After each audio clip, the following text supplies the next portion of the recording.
The politician and the priest are in a deep, dark conspiracy against the very soul of humanity. They need war because without it, their masts fall off.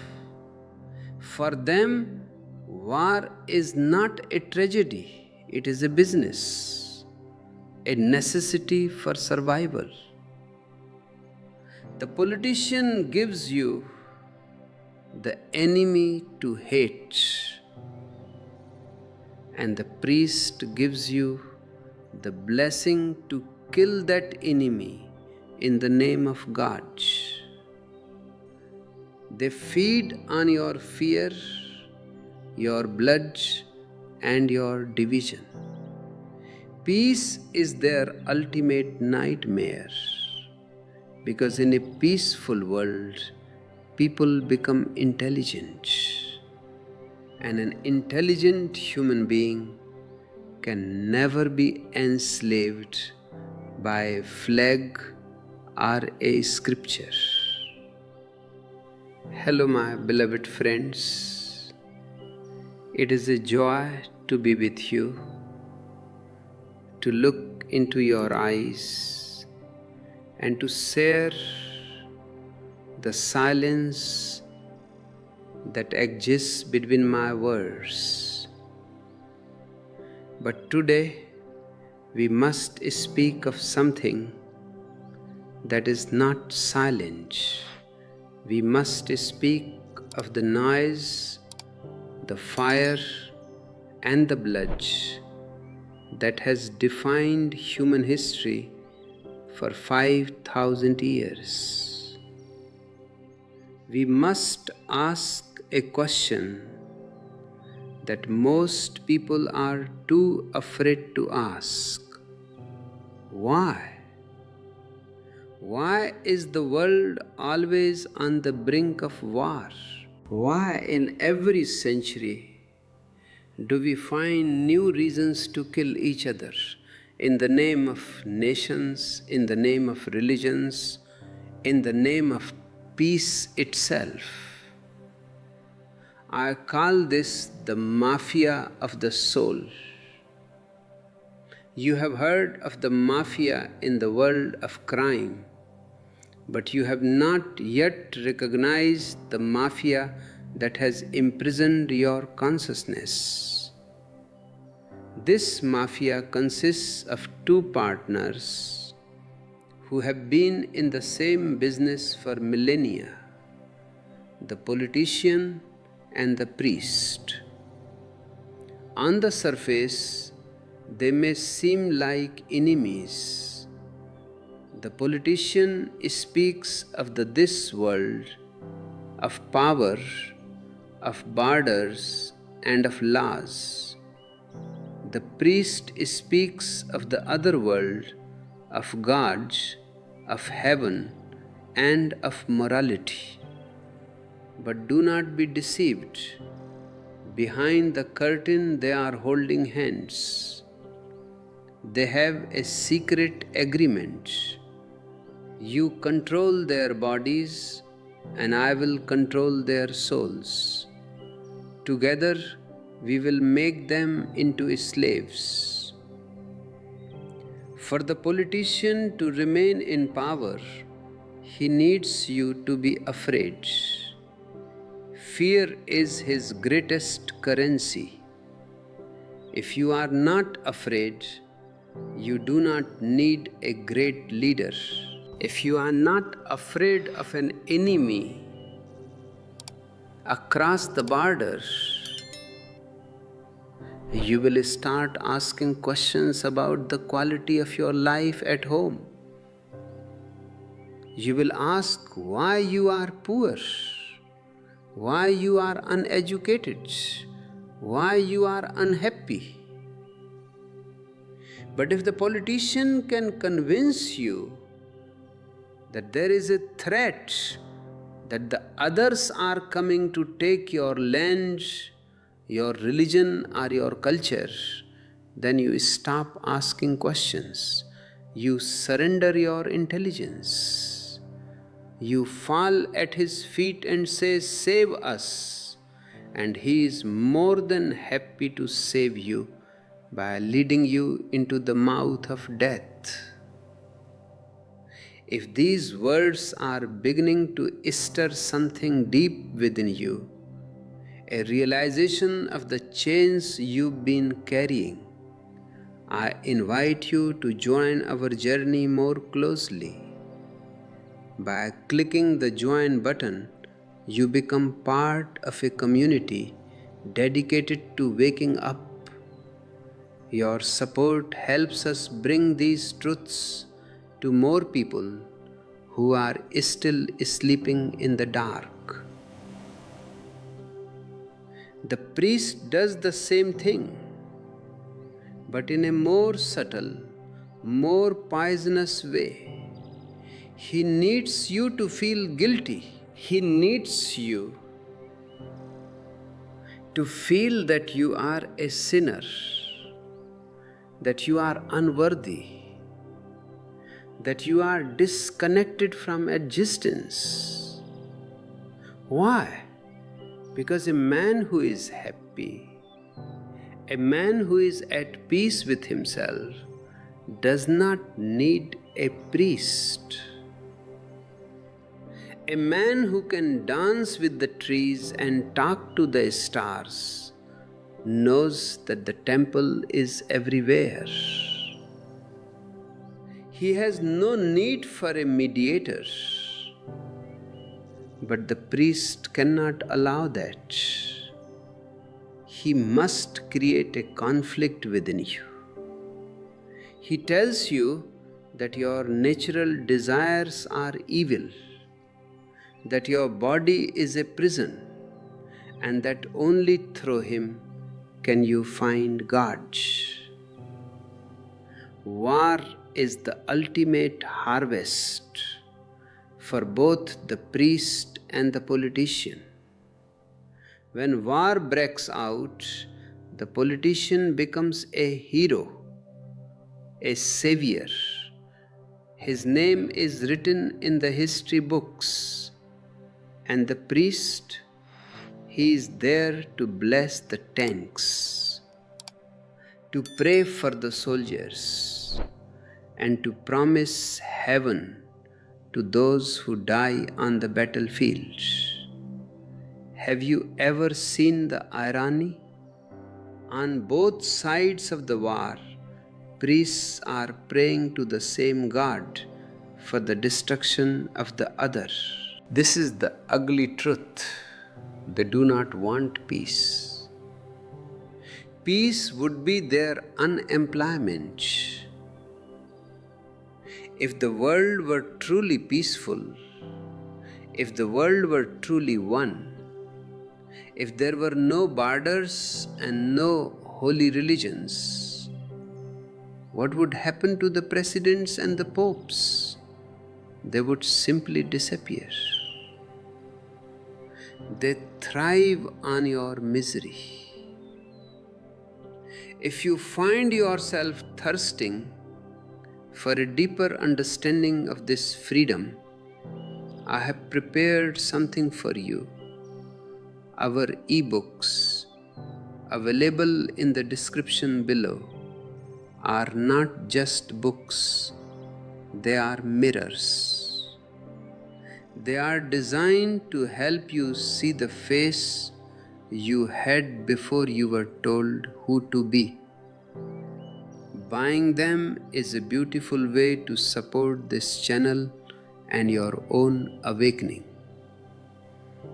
The politician and the priest have managed to destroy the most precious thing in you, your individuality.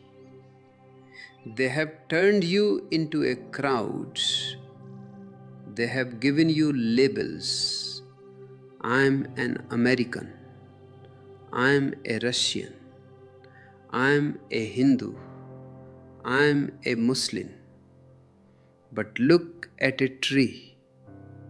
Is it a Christian tree? Look at a river. Is it a communist river? No. Existence knows no divisions.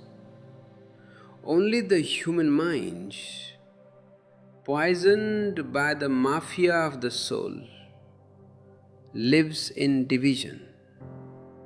And where there is division, there is bound to be conflict. Where there is conflict, there is eventually war. They tell you that war is necessary for the survival of the nation. But what is a nation? It is just a line drawn on a map by a politician's pen. People die for these lines. They tell you that war is holy if it is for your religion. But what is a religion? It is just a set of beliefs created by a priest to keep you from seeking the truth for yourself. Neither the nation nor the religion is worth a single human life. Every child who dies in a war is a murder committed by the alliance of the priest and the politician. You are being used as fuel for their egos. The politician wants to go down in history, and the only way to make history big is through big destructions. Peace does not make news. Peace is silent. Who remembers a time of peace? History books are nothing but a record of wars, of who killed whom. The priest wants to maintain his moral authority, and he can only do that if you are suffering and in need of hope. War provides the perfect environment for this. Before we go deeper into how this mafia operates in your daily life, I would love to hear your thoughts. Have you felt this invisible pressure in your own life? Have you seen how fear is used to control your decisions? Share your story in the comments. And if you feel this message needs to be heard, please like and share this video. It is a small act that can trigger a big change in someone else's consciousness. The problem is that you have internalized their voices. The politician's voice is now your patriotism, and the priest's voice is now your conscience. But this is not your true conscience. This is a borrowed conscience, a manufactured morality. It is a software installed in your mind to make you a predictable cog in their machine. They do not want rebels. They do not want people who think for themselves. They want sheep who will follow the shepherd, even if the shepherd is leading them to the slaughterhouse. I want you to realize that you are not a sheep. You are a lion. But the lion has been told since birth that he is a sheep. You have been told to be obedient, to be submissive, to be a good citizen. But a good citizen in their eyes is someone who never questions authority, someone who is ready to kill and die whenever they press the button. This is not goodness. This is a psychological sickness. Real goodness comes from awareness, not from obedience. Real peace comes from meditation, not from signed treaties. A treaty is just a pause between two wars. It is a time for both sides to sharpen their knives again. Real peace can only happen when the individual is transformed, when the individual realizes that there is no enemy, that the whole of existence is one. As we continue this exploration, if you find value in these insights, consider using the Super Thanks feature. It is a direct way to help us keep this channel independent and free from any political or religious influence. Your generosity allows us to continue exposing these truths without fear. The politician and the priest are terrified of a man who is meditative. Why? Because a man who is meditative cannot be manipulated. He is centered. He is whole. He does not need a leader to tell him where to go, because his own inner light shows him the way.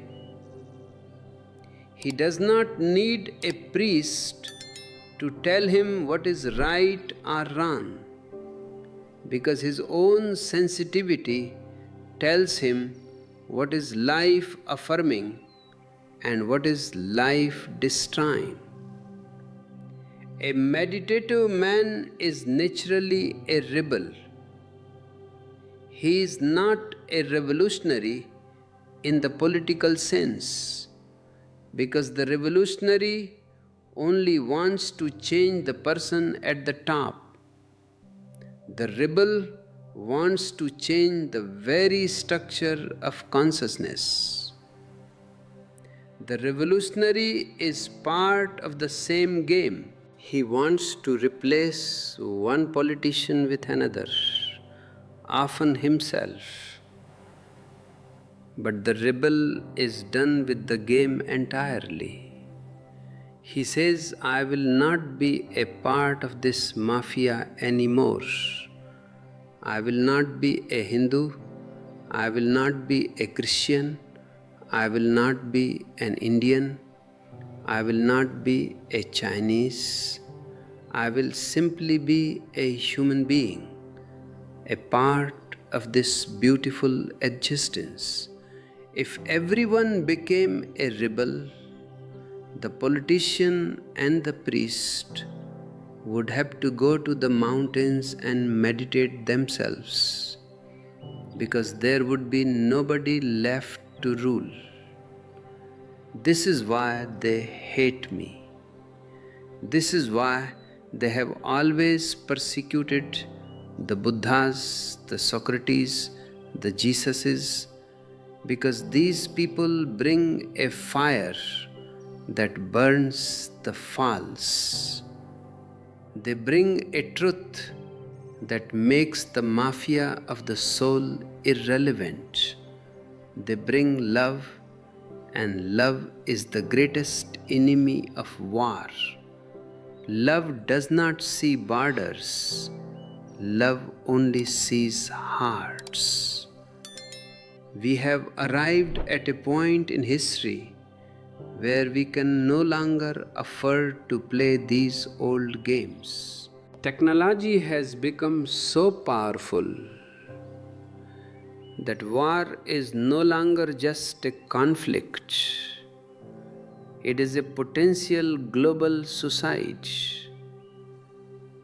The politician is still thinking in terms of the 19th century, but he is holding 21st century weapons.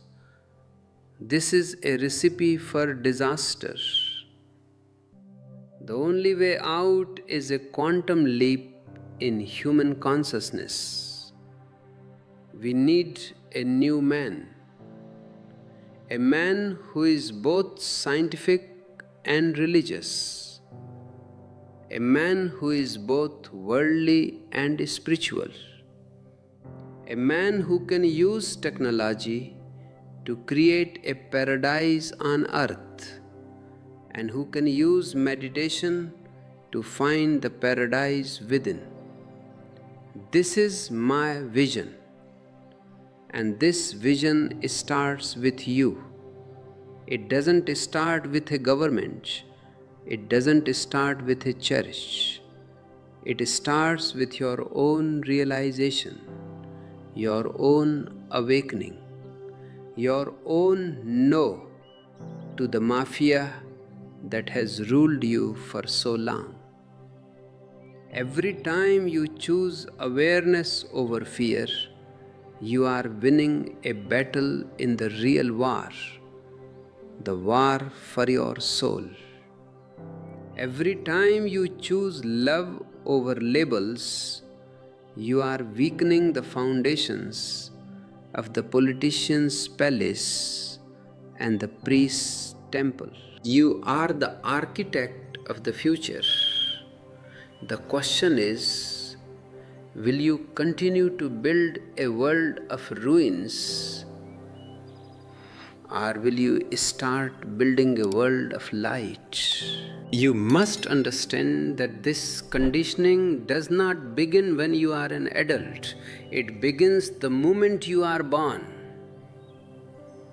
The politician and the priest are standing there waiting for the child. They know that if they can capture the child's mind in those first few years, they have a slave for life. The education system you see around the world is not really about education. It is about induction. It is about bringing you into the fold, teaching you to compete, teaching you to be ambitious, and teaching you that you are only valuable if you are more than someone else.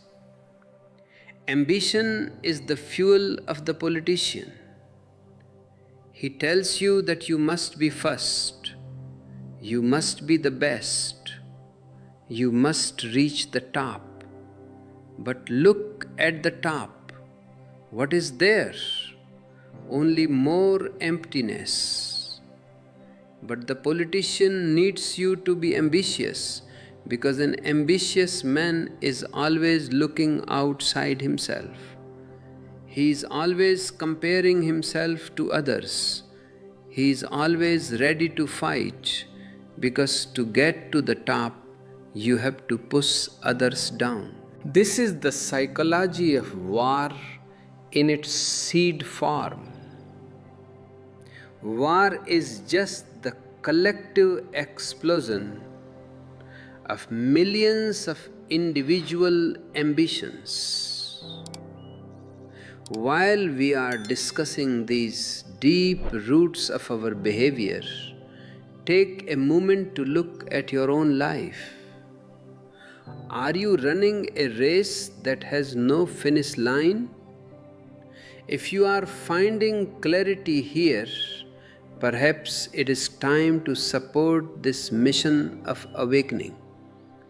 By using the join button, you help us keep this flame alive, ensuring that more people can find their way out of the maze of ambition.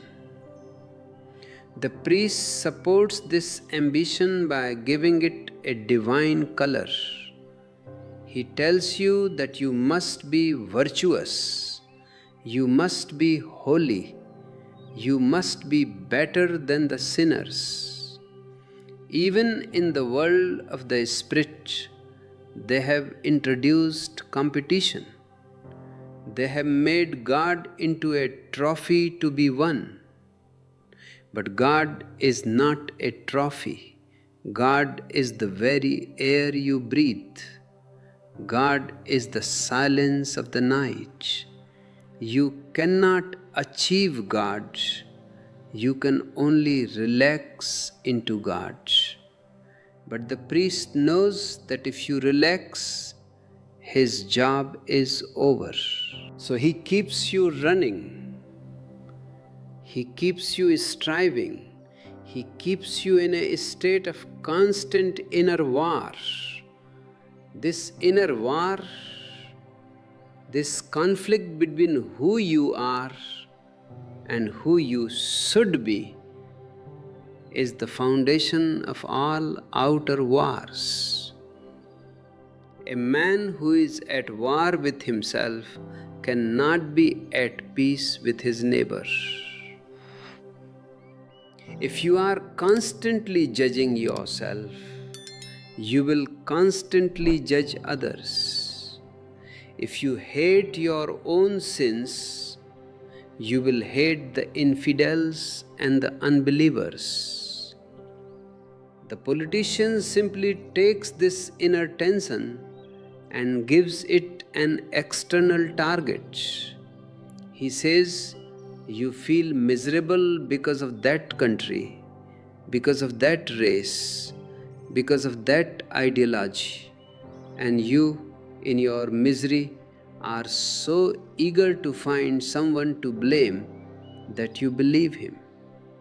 You take your inner frustration and you turn it into a bayonet. Think about the holy wars throughout history. Is there anything more absurd than a holy war? Holiness and war are polar opposites, but the priest has managed to combine them. He has told you that killing in the name of God is the highest virtue. He has promised you a place in paradise if you die on the battlefield. This is the ultimate scam. No one has ever come back from paradise to show us the receipt. But the scam works because it appeals to the part of you that wants to be a hero, the part of you that wants to belong to something greater than yourself. If you feel the weight of these lies being lifted, you might find even more clarity in the silence of our e-books. They are designed to accompany you on this solitary path of rebellion, providing insights that the mainstream educators would never want you to know.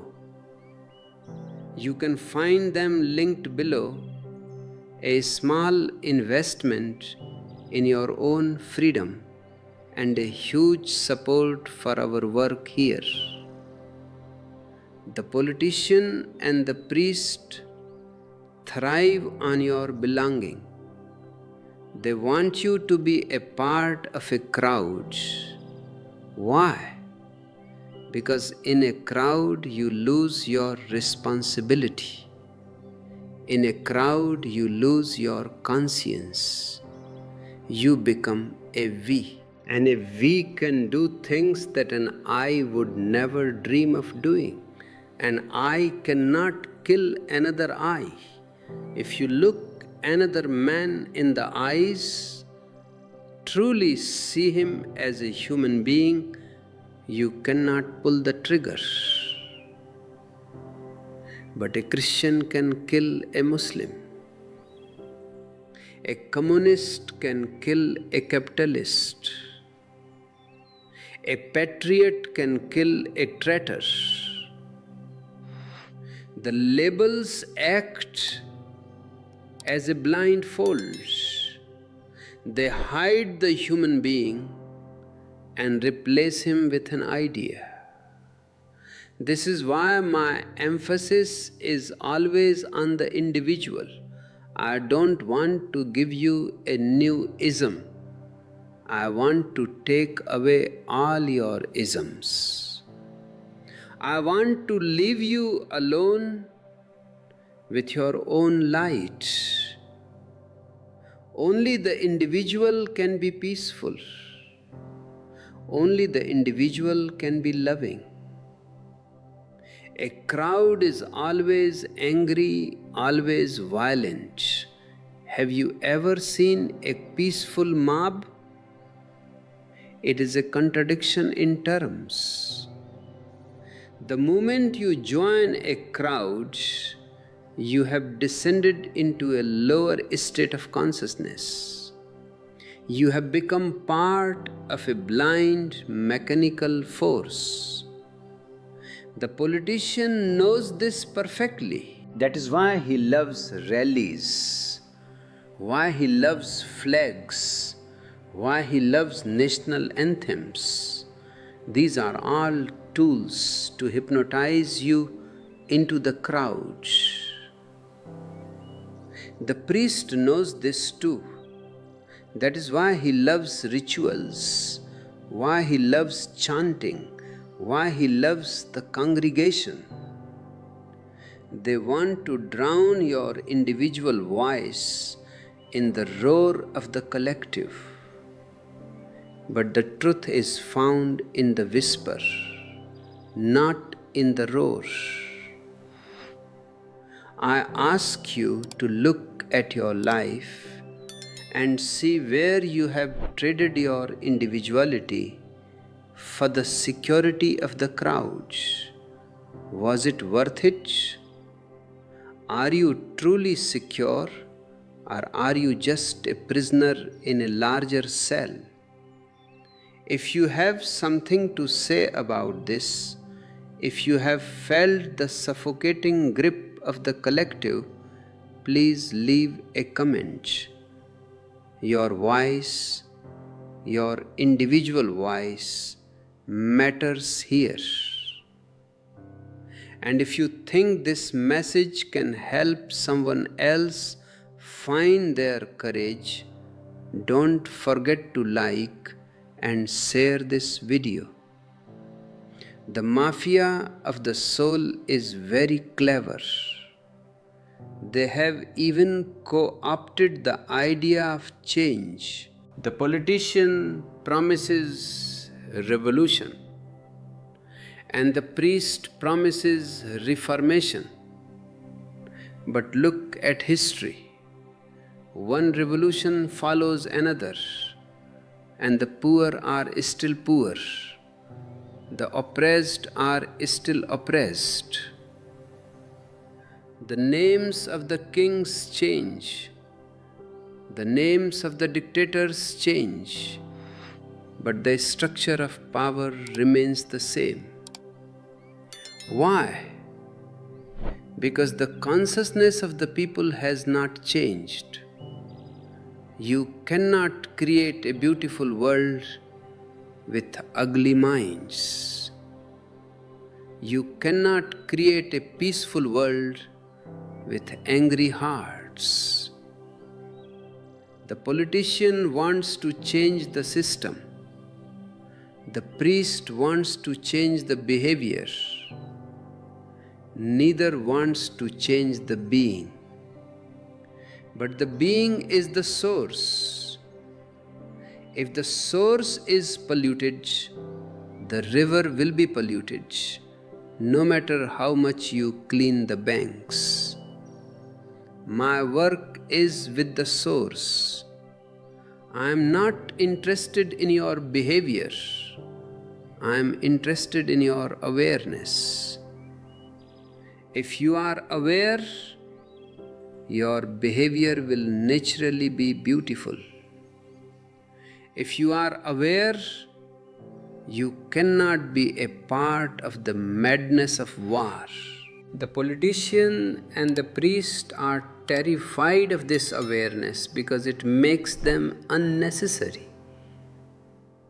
A man who knows himself cannot be ruled by others. A man who is at home in the universe cannot be told that he belongs to a tiny piece of land called a nation. A man who has found the divine within himself cannot be fooled by the guard of the priest. This is the only real revolution, the revolution of consciousness. As we journey further into this exploration of the ugly truth, your support means the world. If you find this discourse valuable, consider a contribution through super thanks. This allows us to continue creating content that challenges the status quo and invites a deeper way of living. Every bit helps us reach one more soul who is ready to wake up. Let's look at the phenomenon of nationalism. I call it a disease, a psychological cancer. What is nationalism? It is the belief that because you were born on this side of a river, you are better, are more special than the person born on the other side. It is an ego trip on a collective scale. The politician feeds this ego. He tells you that your nation has a great destiny, that your nation is chosen by God, and you feel great. You are nobody, but your nation is great, so you feel great by association. This is a substitute for real self-worth. Because you have not found your own greatness, because you have not found your own unique potential, you cling to the nation, the religion, the race. These are all crutches for a crippled ego. And because these crutches are so important to your sense of self, you are willing to kill anyone who threatens them. You are willing to go to war to defend a flag which is just a piece of cloth with some colors on it. Think about the madness of it. Millions of people have died for pieces of cloth. The priest does the same with holy scriptures. He tells you that this book is the word of God and all other books are false. He tells you that this path is the only way to salvation. Again, it is the same ego trip. My religion is the best. And when two best religions meet, there is a crusade. When two greatest nations meet, there is a world war. The root is the same: the inability to be an individual, the need to belong to a superior group, to hide one's own sense of insignificance. The mafia of the soul knows that if you were to become truly significant in yourself, if you were to find the joy of being, the bliss of silence, you would no longer need their greatness. You would see that the whole earth is one. You would see that the person on the other side of the border is just like you, with the same fears, the same hopes, the same capacity for love. The enemy would disappear, and with the enemy gone, the politician loses his job. They have a vested interest in keeping the world divided. They have a vested interest in keeping you in a state of constant tension.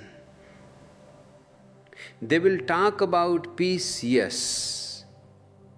They will hold peace conferences and sign peace treaties. But look at their actions. They are always preparing for the next war. They are always investing more in death than in life.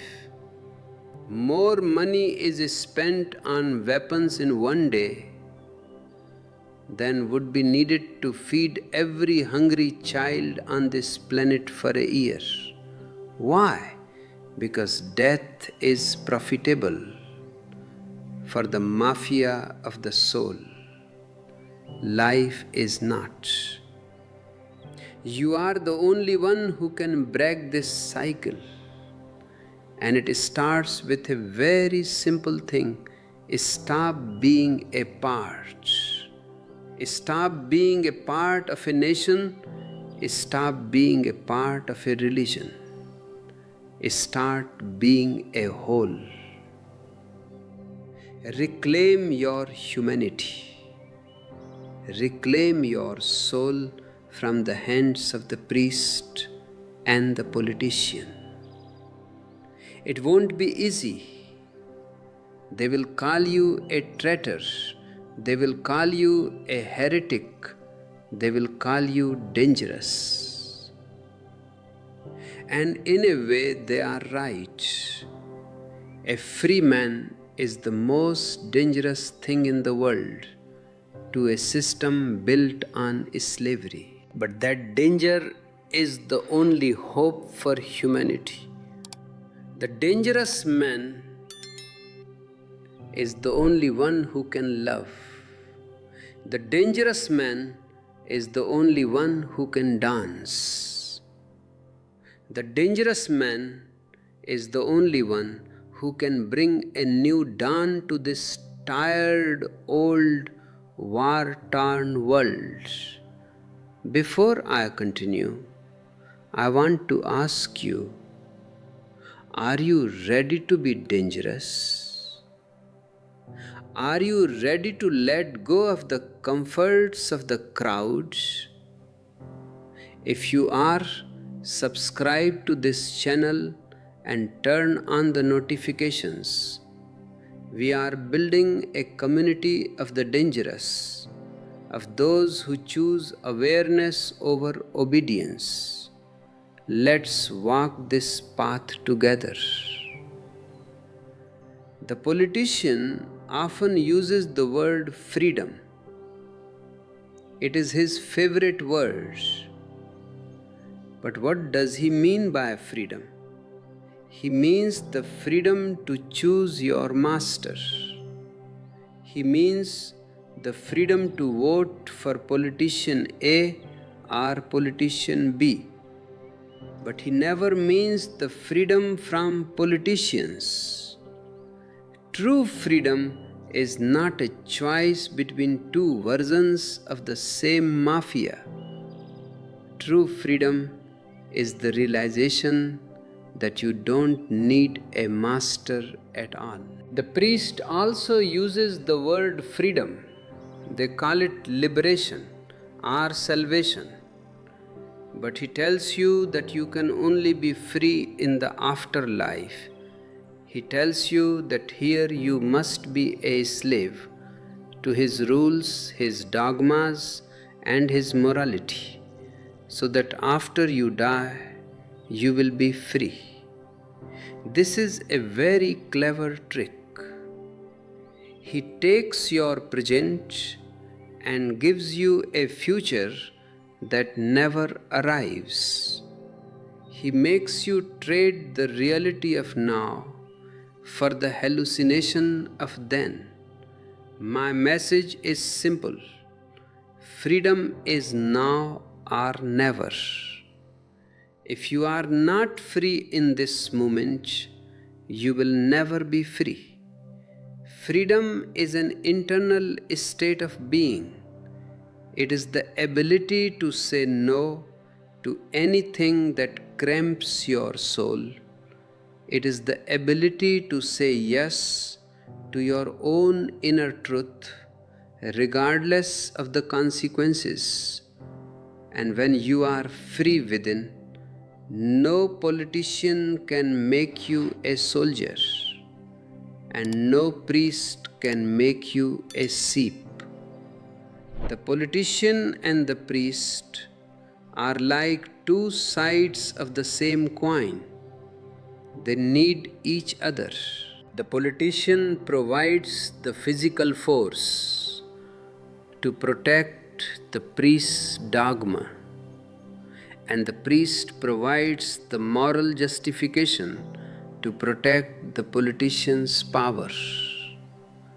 They have created a world that is a massive prison, but because the walls are made of ideas and beliefs, you don't even see them. You think you are walking free, but you are walking in a circle, always within the boundaries they have set for you. To break out of this circle, you need a different kind of intelligence. Not the intelligence of books, but the intelligence of the heart. The heart does not understand nationalism. The heart does not understand dogma. The heart only understands the language of love and the language of silence. This is why the mafia of the soul is so afraid of the heart. They have done everything to suppress it. They have told you to be logical, to be practical, to be rational. But their logic has led to the gas chambers, and their rationality has led to the nuclear bomb. It is time to listen to the heart again. It is time to let the heart lead the way. And the heart will always lead you toward unity, toward peace, toward a world where no child has to learn the names of enemies before they learn the names of flowers. This brings us to the very nature of power itself. You have heard the old saying that power corrupts. I tell you, this is not the truth. Power does not corrupt. It is the corrupt who are attracted to power. People who are empty inside, people who feel a deep sense of inferiority, are the ones who crave power over others. They want to sit on a throne so they can look down on the rest of humanity and forget their own smallness. The politician is a man who is suffering from a deep psychological wound, and he tries to heal that wound by becoming a giant in the eyes of the world. But a wound cannot be healed by a crown. It can only be healed by consciousness. Because the politician is fundamentally hollow, he can never have enough. One country is not enough. He wants a continent. One continent is not enough. He wants the whole world. This is the inner mechanics of the will to power that leads to global conflicts. It is a madness, a fever.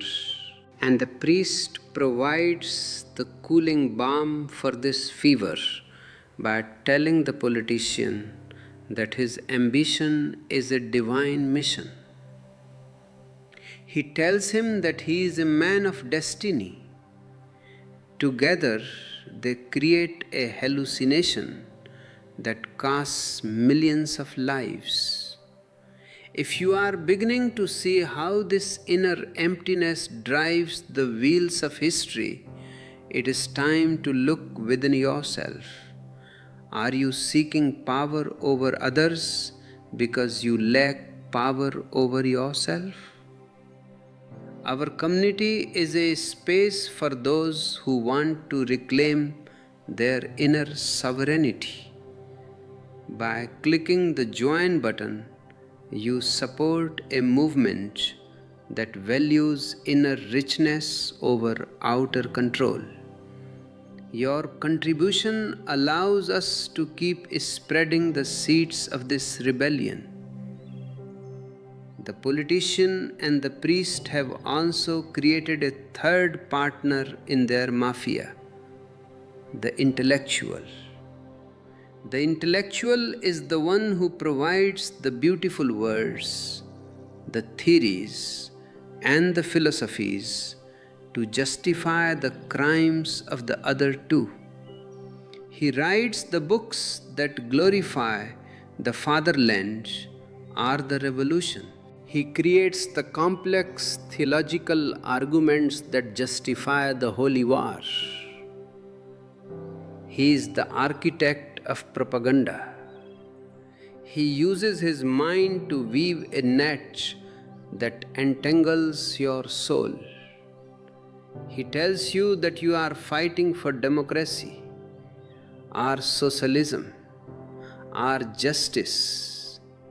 But these are just words. Have you ever seen justice walking down the street?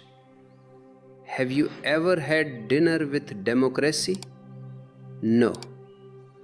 These are abstractions.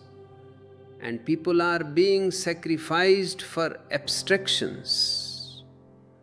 This is the greatest tragedy of human history. The living individual is sacrificed for the dead idea. The priest says, "Die for God." The politician says, "Die for the nation." The intellectual says, "Die for the idea." I say to you, nothing is more valuable than life. No idea, no God, no nation is worth a single drop of human blood. If you feel the urge to break free from these intellectual traps, our ebooks offer a different kind of wisdom. Not the wisdom of theories, but the wisdom of experience. They are pointers toward your own reality, beyond all labels and ideologies. You can find the links in the description below. Every purchase supports our mission to unmask the mafia of the soul. The intellectual partner of the mafia has also corrupted the language. They have turned love into duty, freedom into license, and peace into preparedness for war.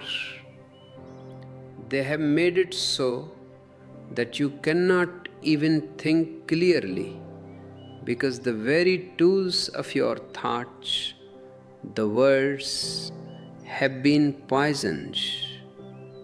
When a politician says peace, he is already ordering more missiles. When a priest says love, he is already preparing a list of sinners to be condemned. You must learn to look past the words and see the reality behind them. Look at the media. The media is the megaphone of the mafia of the soul. It keeps you in a state of constant anxiety. It keeps you focused on the news, which is always the news of conflict, of crime, of war. It never tells you about the beauty of a sunset. are the silence of a meditation, are the joy of a child's laughter. Why? Because these things do not serve the interest of the priest or the politician. They want you to stay informed, which really means they want you to stay infected with their fears. I want you to become uninformed. I want you to drop all the junk they have been pouring into your heads. Only then can you hear the melody of your own soul. Only then can you see the world as it is, a beautiful interconnected web of life, not a collection of warring factions. If you are ready to stop being a consumer of their propaganda and start being a creator of your own life, I invite you to share your experiences in the comments. How have you learned to filter the noise of the world? The politician and the priest are also masters of the past. They are always talking about our glorious history, our noble ancestors, our ancient traditions. They want to keep you tied to the dead. Why? Because the past is something they can control. The past is fixed. The past is full of patterns that they can use to dictate your future. But life is not in the past. Life is in the now. A man who is rooted in the present moment is a threat to them, because the present moment is always new, always unpredictable. They use tradition as a chain. They tell you that you must follow the ways of your forefathers. But your forefathers are the ones who created this mess. Your forefathers are the ones who fought the wars that led to the wars of today. If you follow them, you will only repeat their mistakes. The new man must be a man without a past. He must be a man who is born anew in every moment. He must be a rebel against the dead weight of history. This is what I mean by the rebel. The revolutionary wants to change the government, but the rebel wants to change the man. The revolutionary is still obsessed with power. He just wants to be the one holding it. The rebel is not interested in power at all. He is interested in peace. He is interested in love. He is interested in freedom. The rebel does not want to replace the politician. He wants to make the politician irrelevant. As we move deeper into this exploration of the new man, your support is vital. If you find these words resonate with your heart, consider a contribution through super thanks. It is a beautiful way to show your gratitude and to ensure that this message reaches the far corners of the world. We are not funded by any corporation or church. We are funded by people like you who value truth. The politician and the priest have always tried to suppress the Jorba in you. You know Jorba the Greek? He is the man of the earth, the man who loves to dance, who loves to eat, who loves to love. He is the man of the senses. The priest tells you that Zorba is sinful, that you must be spiritual and deny the body. The politician tells you that Zorba is unproductive, that you must be a worker or a soldier and sacrifice your joy for the state. But I tell you, without Zorba, your spirituality is a ghost. It has no blood, no life. And without the Buddha, the silent meditative one, your Zorba is shallow. He has no depth, no meaning.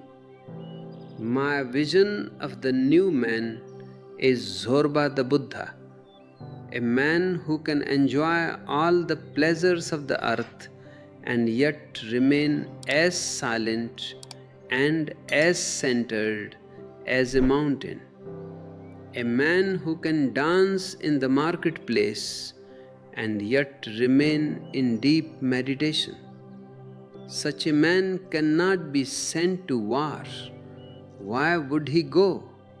He is already in paradise. He doesn't need to conquer another's land because he has already conquered his own soul. He doesn't need to kill an infidel to please a God because he sees the divine in everything, in the friend, in the stranger, and even in the enemy. A world of Zorba the Buddhas would be a world without wars, without priests, and without politicians. The mafia of the soul is terrified of this synthesis. They want you to be divided. They want you to be either a materialist or a spiritualist, either a sinner or a saint. They thrive on these divisions. But the truth is that you are a whole. Your body and your soul are not two separate things. They are two ends of the same reality. To deny one is to cripple the other. By teaching you to hate your body, the priest has made you easy to lead to your death. By teaching you to value only the material, the politician has made you easy to buy. Reclaim your wholeness. Start by loving your body. Start by trusting your senses. Start by finding the silence within. This is the path of the rebel. And as you walk this path, you will find that you no longer fit into their boxes. You will find that you are no longer a citizen or a believer. You are a part of the universe. And the universe does not know war. The universe only knows a grand, eternal symphony of love.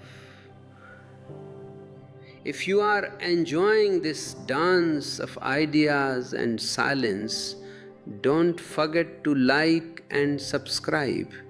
We are here to challenge the structures that have kept humanity in darkness for 5,000 years. Together we can create a ripple of awareness that can change the destiny of this planet. One of the most effective tools used by the politician and the priest is the concept of sacrifice. They have made sacrifice into a great virtue. Sacrifice your life for the country. Sacrifice your desires for God. Sacrifice your present for the future. but who benefits from your sacrifice? Always the ones at the top. Sacrifice is a way of making you feel noble while they are picking your pockets and stealing your life. I say to you, do not sacrifice, live.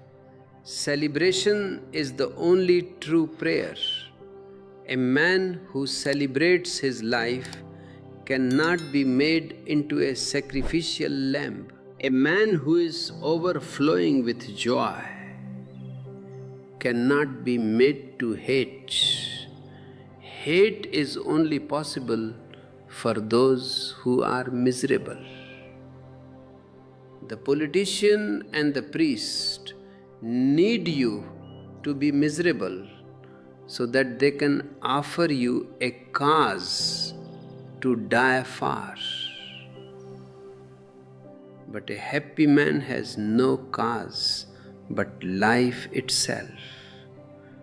Look at the children. Have you ever seen a child who wants to go to war? Have you ever seen a child who is interested in borders? No.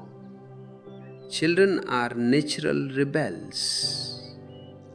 They are born in a state of wonder and innocence, but the school, the church, and the government immediately start working on them. They call it socialization. I call it mutilation. They cut the wings of the child so that he can never fly beyond the boundaries of the cage. They teach him to respect authority, which is just another way of saying be afraid.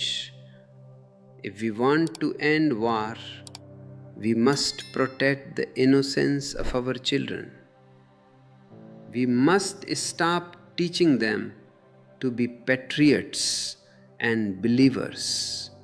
We must teach them to be seekers. We must teach them to doubt, to question, and to look for the truth within themselves. We must give them the tools of meditation, not the tools of destruction. Before we move into the final part of our journey today, where we will discuss how to practically dismantle the influence of the mafia in your own life, I want to invite you to look at our ebooks once more. They contain the seeds of this new education, an education for life, for love, and for laughter. By reading them, you are not only helping yourself, you are helping to build a world where the mafia of the soul has no place. The politician and the priest are ancient relics.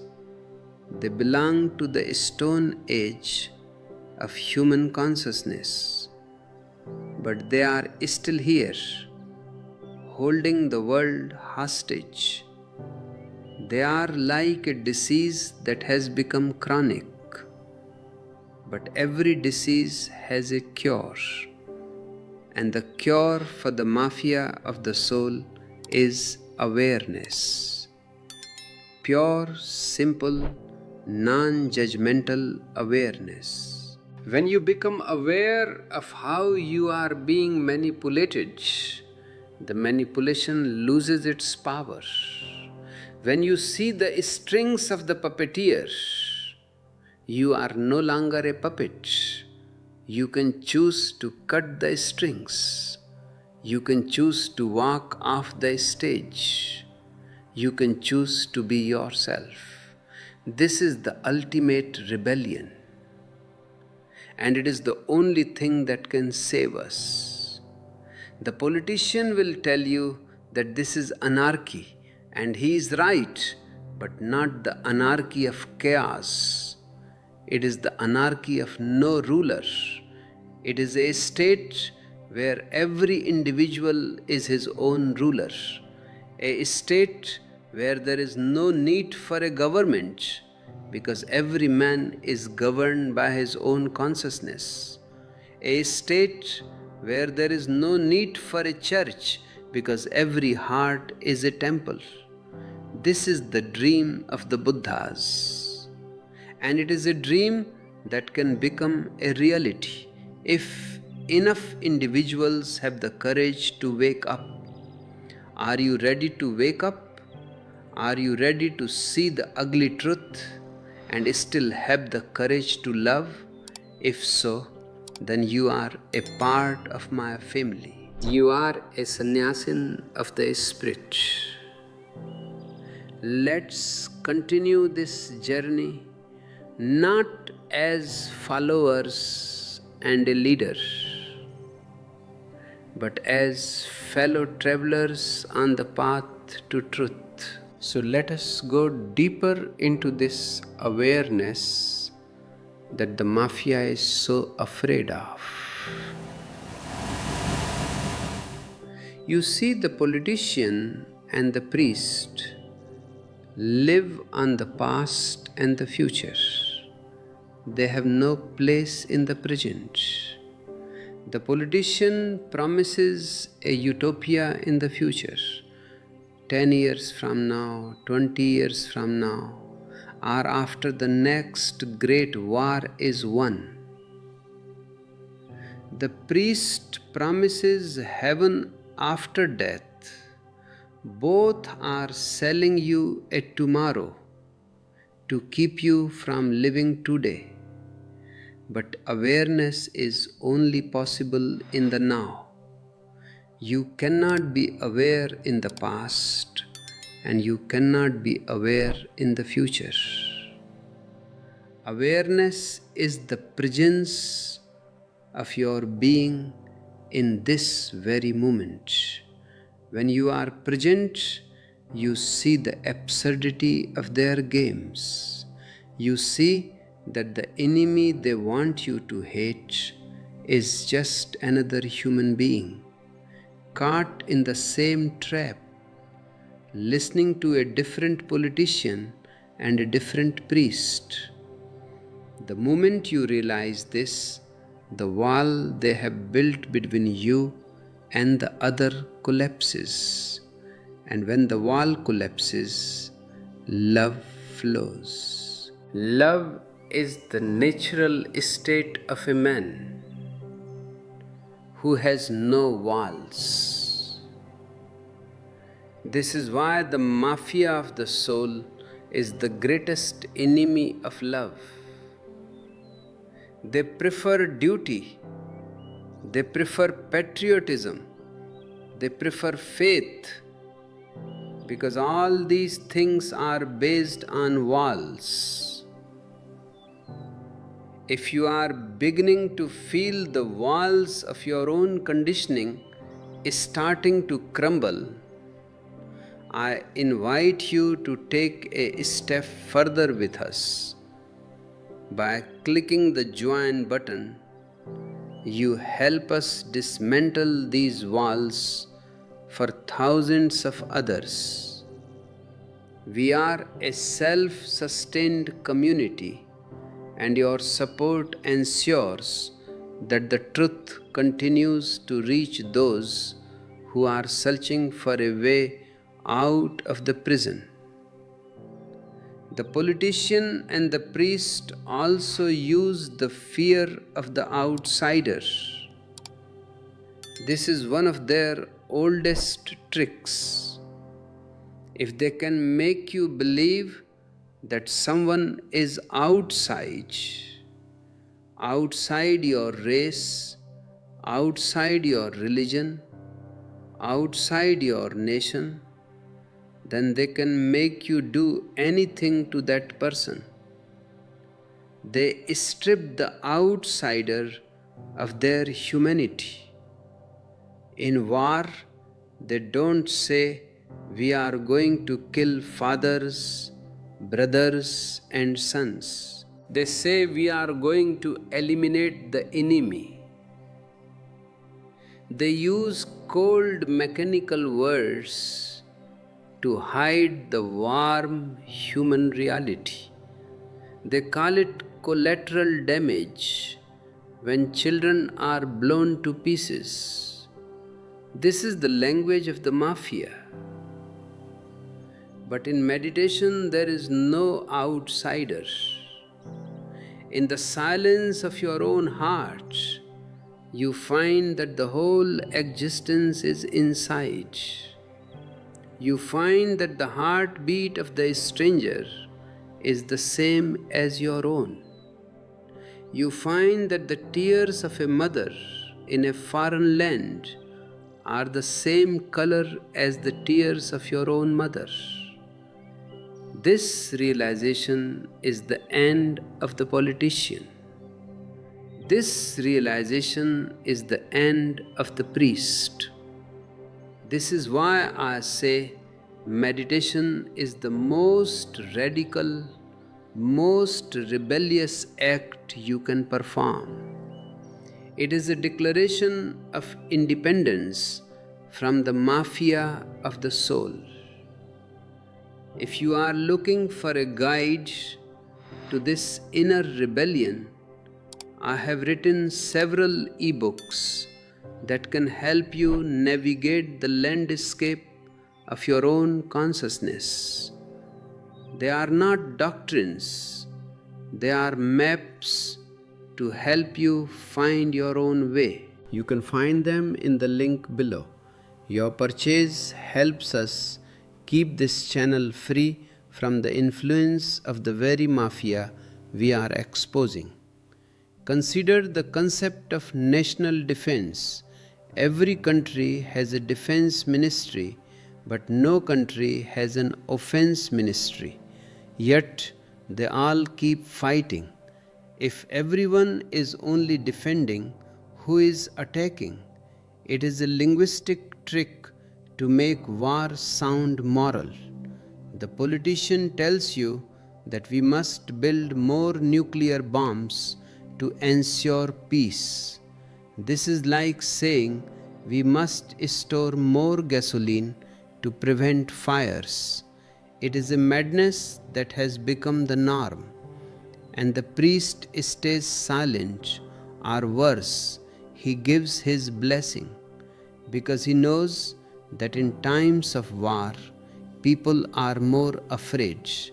And when people are afraid, they run to the church. The priest and the politician are partners in a global protection racket. First, they create the danger through nationalism, through religious dogma, through economic competition, and then they offer to protect you from it for the price of your soul and your life. They are like a doctor who poisons you just so he can sell you the antidote. But the antidote they sell you is just more poison. The only real antidote is your own intelligence, not the intellectualism of the universities, which is just a sophisticated form of memory, but the intelligence of your own life experience.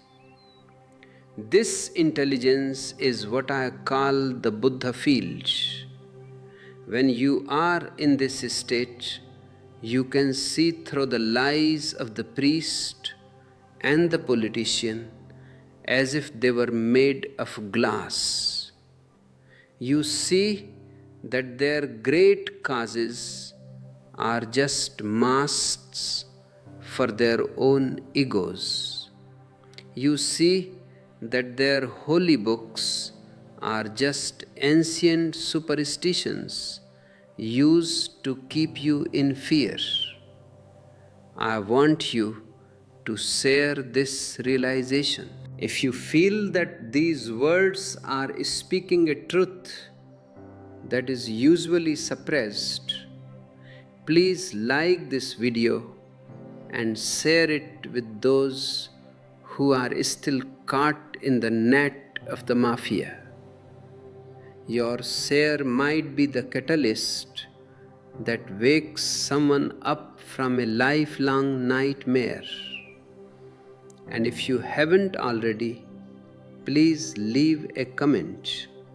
Tell me, what was the moment you first realized that the leaders of the world might not have your best interests at heart? The mafia of the soul also controls the future through the education of the children. They don't want children to be creative. They want them to be useful. And useful means being a good servant of the state and the church. They teach children to compete from a very young age. They give them grades, they give them medals, they give them ranks. This creates a deep-seated feeling that life is a war, that you have to fight for your place, that there is not enough for everyone. This scarcity mindset is exactly what the politician needs to justify war later on. Imagine an education that is not based on competition, but on cooperation. An education that is not based on ambition, but on celebration. An education that teaches you how to meditate, how to love, how to be silent, and how to be creative. In such a world, war would be unthinkable. Why would you want to destroy someone else when you are so full of the joy of your own being? But the mafia will never allow such an education, because it would mean their total disappearance. This is why you must be the educator of yourself. You must unlearn everything they have taught you. You must peel away the layers of American, Christian, Hindu, white, black, man, woman, until you find the pure, nameless being at the center. That being is the only thing that is real. Everything else is just a costume given to you by the mafia.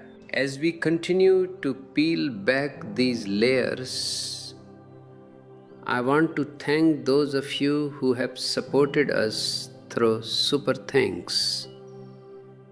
Your generosity is what allows us to keep this flame burning in a world of darkness. You are not just donors, you are fellow travelers and partners in this rebellion. Every contribution helps us produce more content and reach more people who are ready to hear the truth. The politician and the priest also rely on guilt. This is the priest's specialty. He tells you that your very nature is wrong. He tells you that your sex is a sin. Your anger is a sin. Your greed is a sin. He makes you feel like a criminal just for being alive.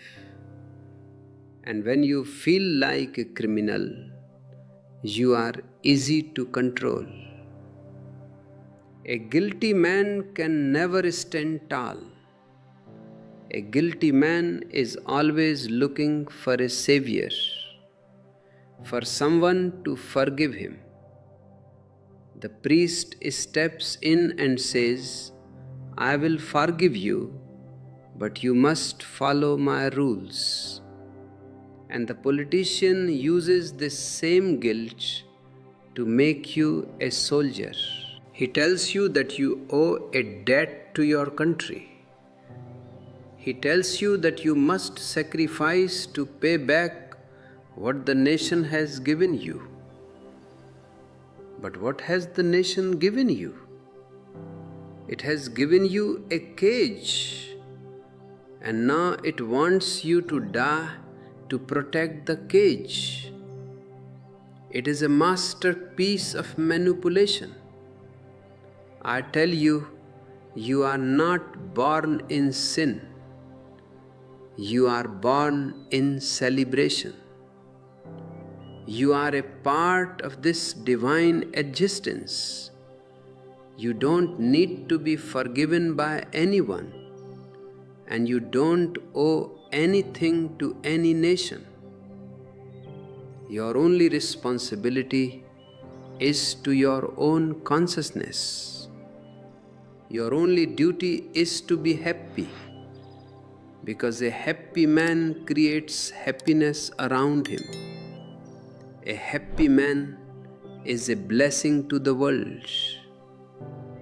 A man who is full of guilt and misery can only spread guilt and misery. The ugly truth is that the world is run by people who are deeply miserable and deeply afraid. And because they are in power, they have made their misery and their fear the official reality of the planet. They have created a world in their own image, but you don't have to live in their world. You can live in the world of the Buddhas. You can live in the world of love and laughter. It is a choice you make in every moment. The politician and the priest will tell you that you are selfish for seeking your own joy. But this is their final trick. They want you to be selfless so that you have no self left to resist them. They want you to be a nobody so they can be somebody. I tell you, be selfish. Be so selfish that you find your true self. Because once you find your true self, you will find that your self is not separate from the rest of the universe. Your selfishness will become the ultimate altruism, because you will see that by loving yourself, you are loving the whole of life. Before we move into the next segment, where we will discuss the practical steps of this inner revolution, I invite you to subscribe and join our community of rebels. Let us create a mafia of the soul in reverse, a conspiracy of light, a conspiracy of love, a conspiracy of silence. Let us prove to the politician and the priest that the human spirit cannot be broken. And once you find this self, you realize that you are the master of your own destiny.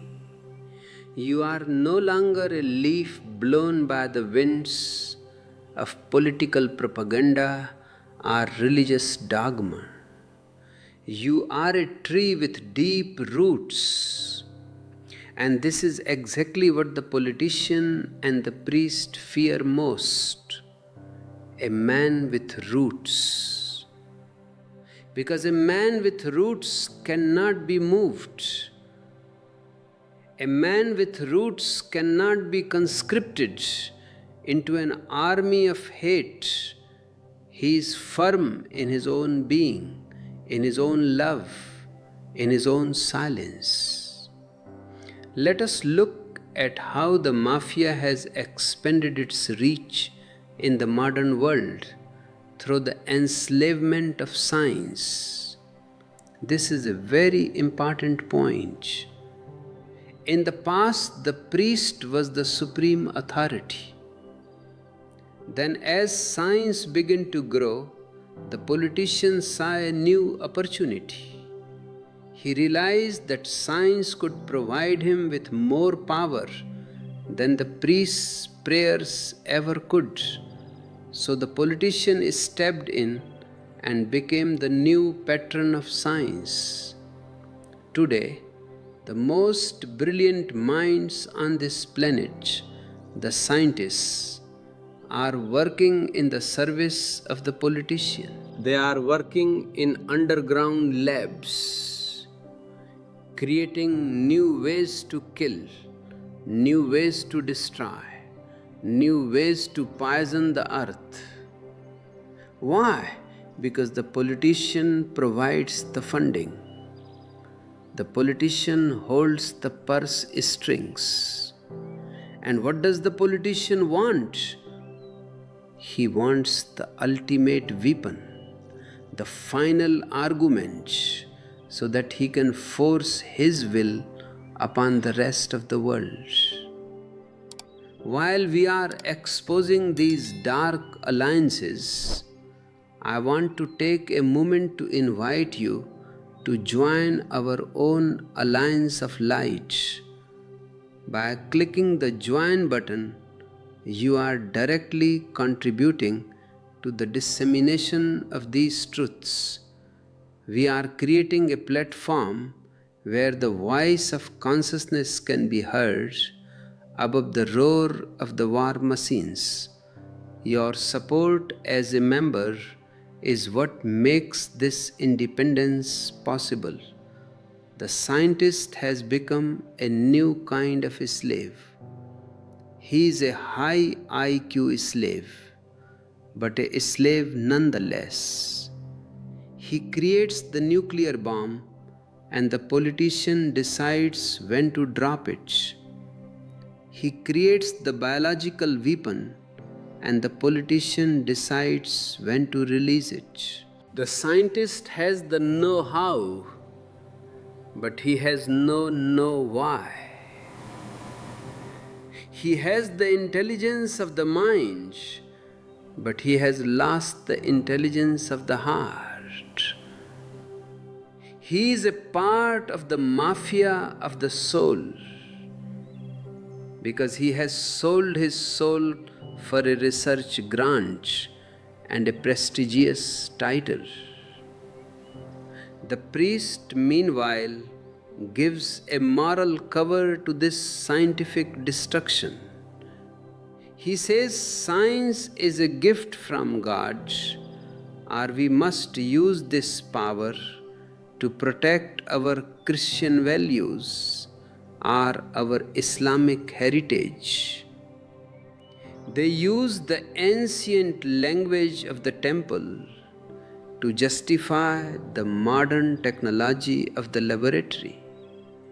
It is a perfect circle of madness, and you, the common man, are caught in the middle, paying for your own destruction through your taxes and your prayers. If you want to understand how to protect your own intelligence from this scientific and religious manipulation, I have explored this deeply in our ebooks. They are tools for the deconditioning of the mind. They will help you reclaim your own logic, your own reason, and ultimately your own intuition. You can find them in the description. Every ebook you purchase is a seed of rebellion planted in the soil of your soul. We are living in a very precarious moment. For the first time in history, the mafia of the soul has the power to destroy the entire planet. In the past, wars were local.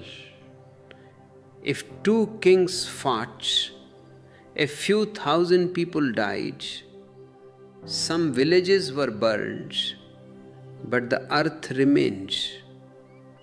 Today, a third world war would not be a war between nations. It would be a war against life itself. It would be a global suicide. And yet, the politician continues to play the same games of brinkmanship. He continues to talk about national interest as if the nation could survive a nuclear winter. He continues to talk about security as if there can be any security in a world full of missiles. He is a necrophile, a lover of death. His whole psychology is based on destruction, because destruction is the ultimate display of power.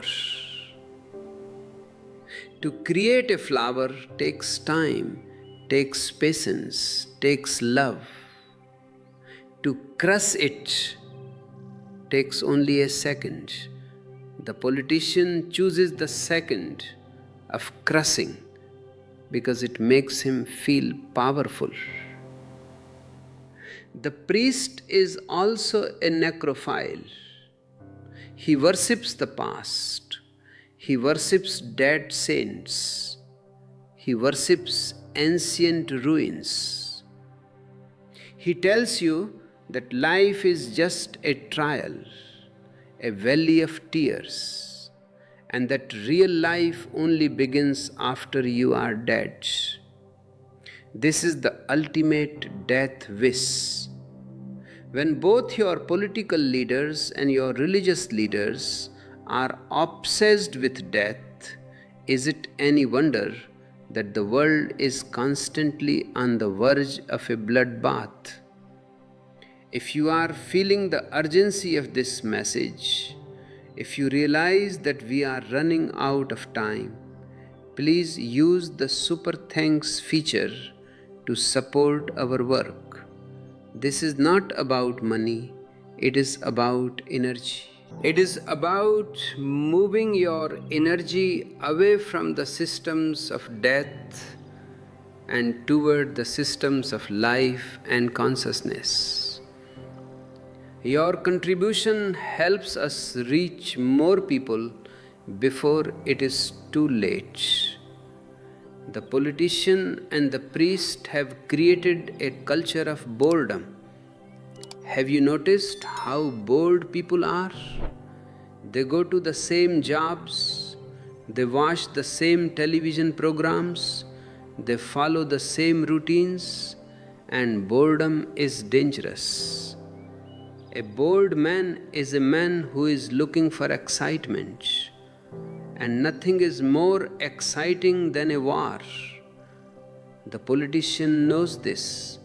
He knows that when people are bored and frustrated with their empty lives, they are easy to whip into a frenzy. He gives them a crusade, he gives them a cause, and suddenly their boring lives seem to have meaning. But this meaning is a hallucination. It is the meaning of a moth flying into a flame. It is not the meaning of growth. It is the meaning of self-destruction. True meaning comes from creativity.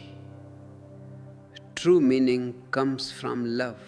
True meaning comes from the expansion of your own consciousness.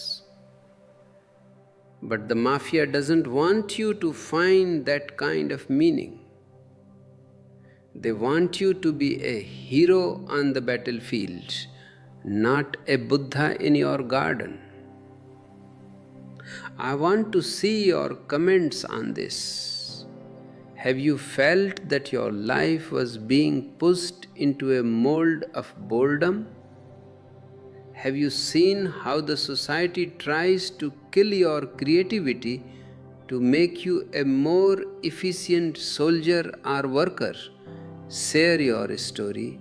Let's talk about how to reclaim our joy. And please like and share this video. Let it reach the bored, the frustrated, and the searching.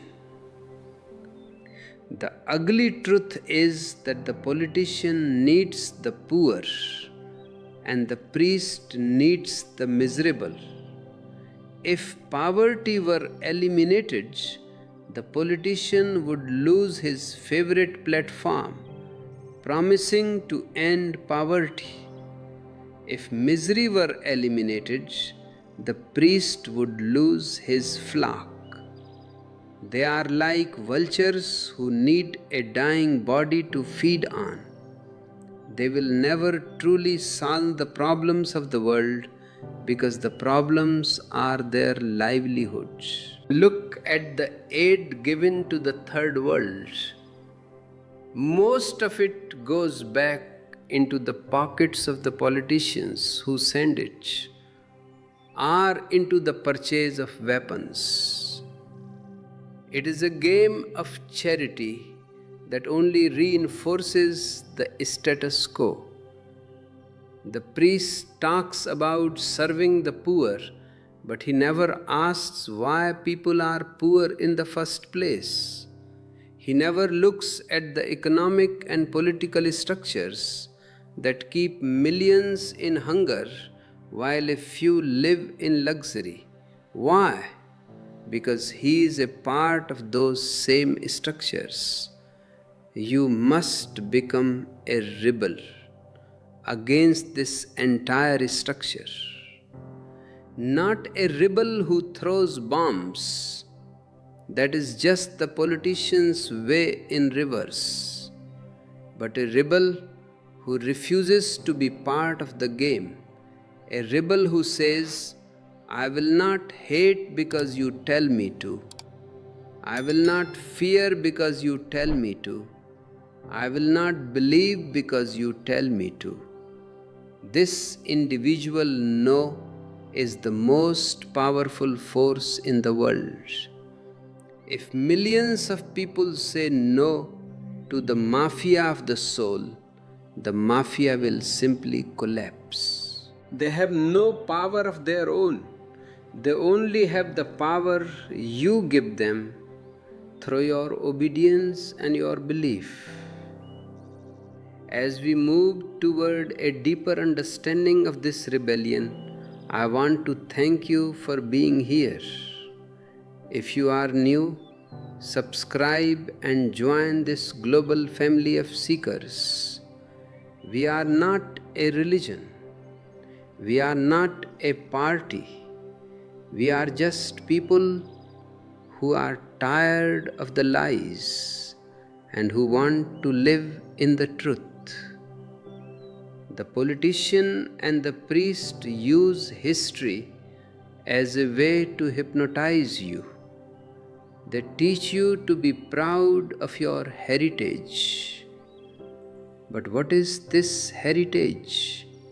It is a heritage of blood.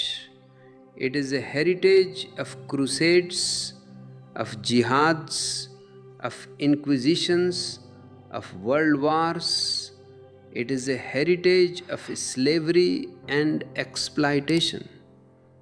Why should you be proud of it? I say to you, be ashamed of history.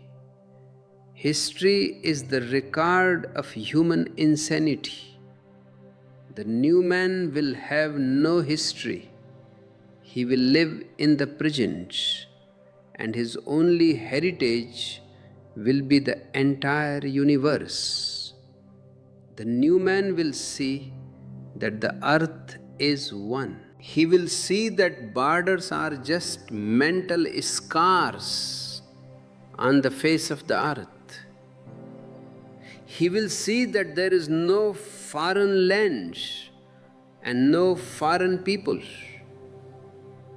He will see that we are all travelers on the same small spaceship called Earth.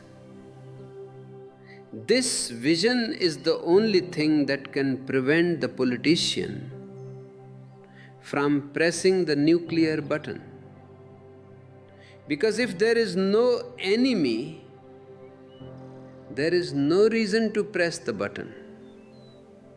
But the politician will try to convince you that this vision is unrealistic or dangerous. He will call it utopian. But I tell you, the realistic people are the ones who have brought us to the edge of destruction. Their realism has led to the death of millions. It is time for a dangerous utopia. It is time to believe in the impossible. Because if we don't achieve the impossible, the unification of humanity, then the possible is our total extinction. Your support via Super Thanks or joining as a member helps us keep this utopian vision alive. It helps us provide a counter narrative to the realistic madness of the evening news. We are building a library of consciousness, a sanctuary for the soul.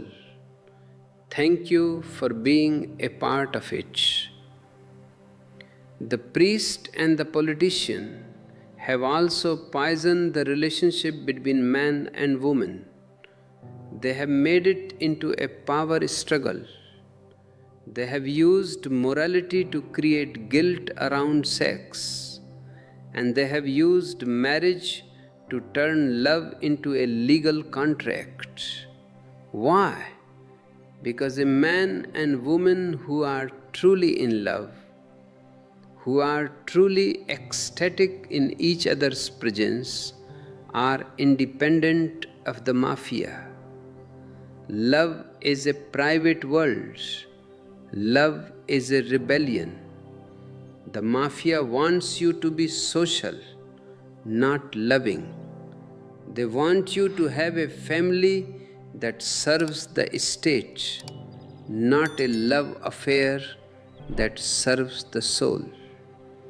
By destroying the love between individuals, they make people lonely and frustrated. And a lonely, frustrated man is easy to manipulate. He will join any group just to feel a sense of belonging. He will join any army just to feel a sense of power. The politician and the priest are the ultimate home wreckers. They have destroyed the intimacy of the human heart to build their empires and their cathedrals. Reclaim your love. Reclaim your joy. This is the most practical way to dismantle the mafia of the soul. A man who is happy in his love, who is centered in his meditation, who is creative in his work, is a man who can never be made into a cog in a war machine. He is a whole human being. And a world of whole human beings is a world that has finally outgrown the need for the priest and the politician. We are just beginning to scratch the surface of this ugly truth. In the next part, I will show you how to find the still point in the middle of this global storm. I will show you how to remain sane in an insane world. But for now, take these words into your heart. Don't believe them, experience them. Look at the world through these eyes and see if what I am saying is true. If you find this perspective life-changing, consider checking out our ebooks. They contain the full essence of these talks, organized for your study and reflection. They are a way to carry this Buddha field with you wherever you go. The links are in the description. The mafia of the soul thinks they have won. They think the world is in their grip, but they don't know that consciousness is growing. They don't know that people are waking up. They don't know that you are here, listening, and that your heart is beginning to stir. The night is dark, but the dawn is coming, and the dawn will be brought by the rebels, by the meditators, by the lovers. And this dawn begins within you, in the very center of your being, at what I call the still point. You see, the world is like a massive, swirling cyclone of madness. The politician is shouting on one side, the priest is chanting on the other, the drums of war are beating, and the machines of industry are grinding away. It is easy to get swept away by this storm. In fact, the mafia of the soul depends on you being swept away. They want you to be part of the chaos, because a man in chaos is a man who can be easily directed. But even in the most violent cyclone, there is a center that is perfectly still. If you can find that center within yourself, you are safe. You are no longer part of the insanity. You are in the world, but you are not of it. Finding this still point is the ultimate act of rebellion. The politician wants you focused on the periphery, on the news, on the borders, on the elections. The priest wants you focused on the other world, on the rituals, the heavens, and the scriptures. Neither wants you to look directly at the center of your own consciousness. Why? Because the moment you find your inner silence, you become untouchable. You are no longer a consumer of their fear. You are no longer a victim of their guilt. You are free. If you are feeling the call to find this inner sanctuary amidst the global noise, I invite you to deepen your connection with our work. By clicking the join button, you support the creation of a global space where this silence can be shared. We are not just making videos, we are building a Buddha field, that spans the entire planet. A network of souls who choose the still point over the star. This still point is not a place of escape, it is a place of clarity. From this center, you can see the mafia for what it really is: a collection of frightened, empty people trying to control other frightened, empty people. You see that the great leaders, quote unquote, are actually the most deeply wounded among us. Their need for power is a scream for help, but because they have the weapons and the money, their scream becomes a global tragedy.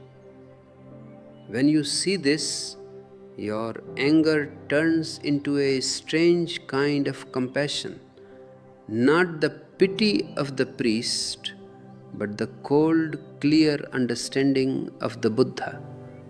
You realize that you cannot change them, but you can certainly stop fueling them.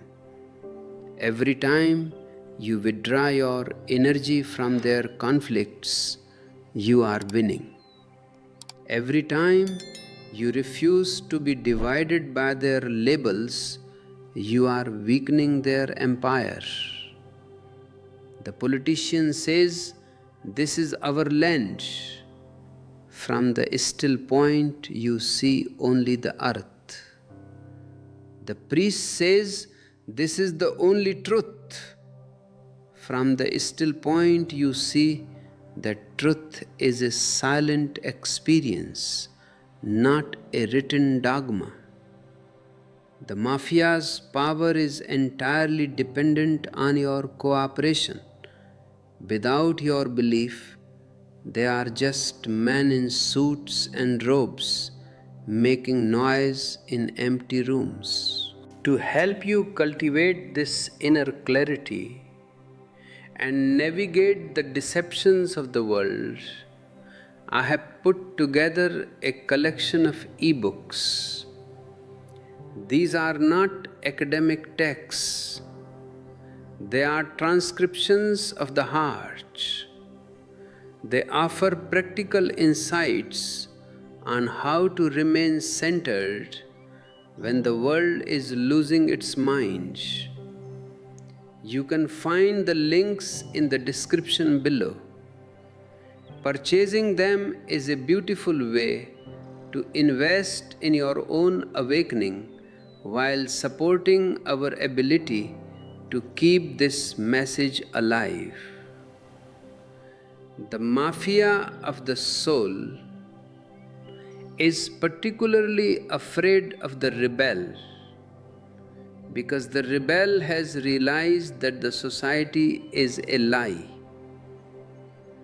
The revolutionary tries to fix the lie, but the rebel simply walks away from it. The rebel understands that you cannot fix a system that is built on the denial of the human soul. You have to start fresh. And starting fresh means starting with the individual. This is why my focus is never on groups or mass movements. Mass movements are just the politicians' game, played with different slogans. I'm interested in you, the individual. If 1,000 individuals become silent, centered, and loving, they have more power than 1,000,000 angry people in the streets.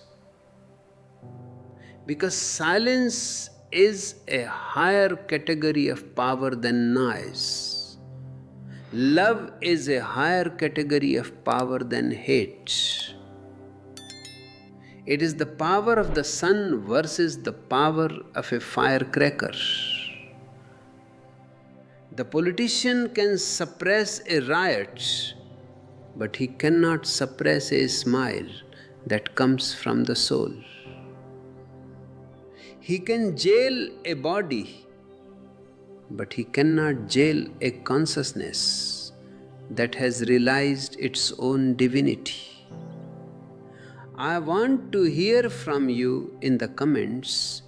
Have you had moments where you felt that still point?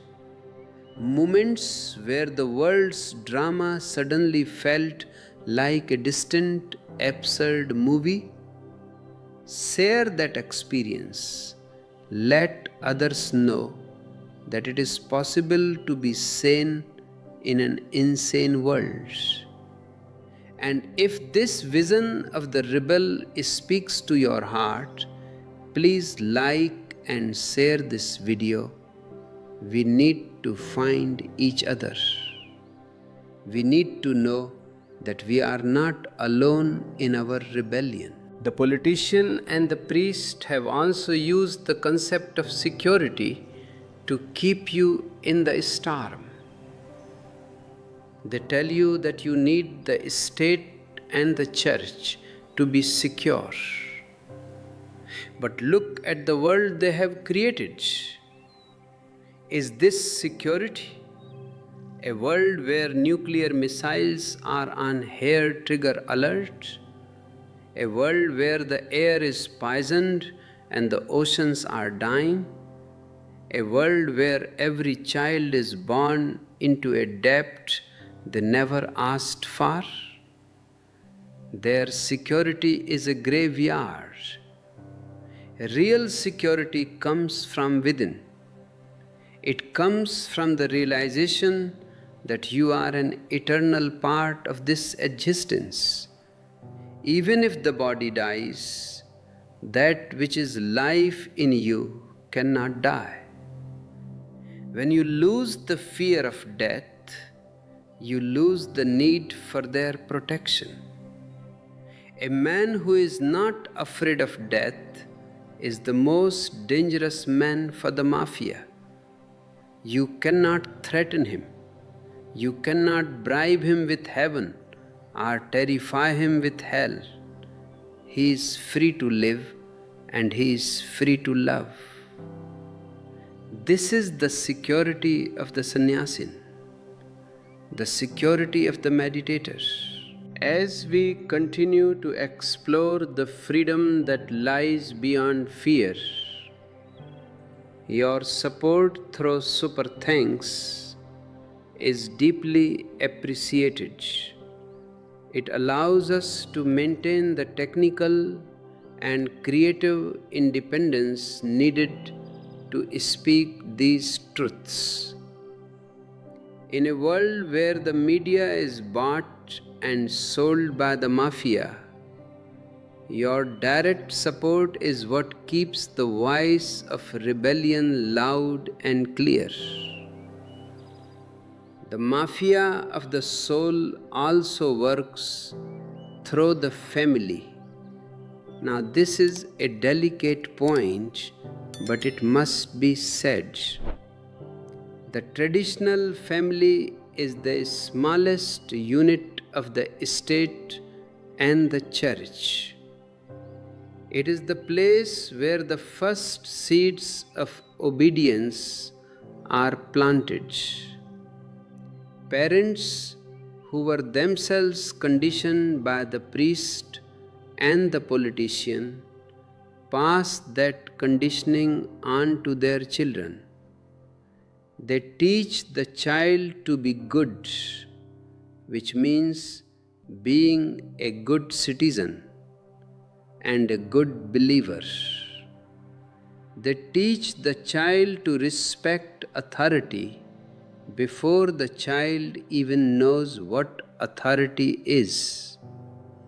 I am not saying you should hate your parents. I am saying you must see the cycle of slavery they were part of.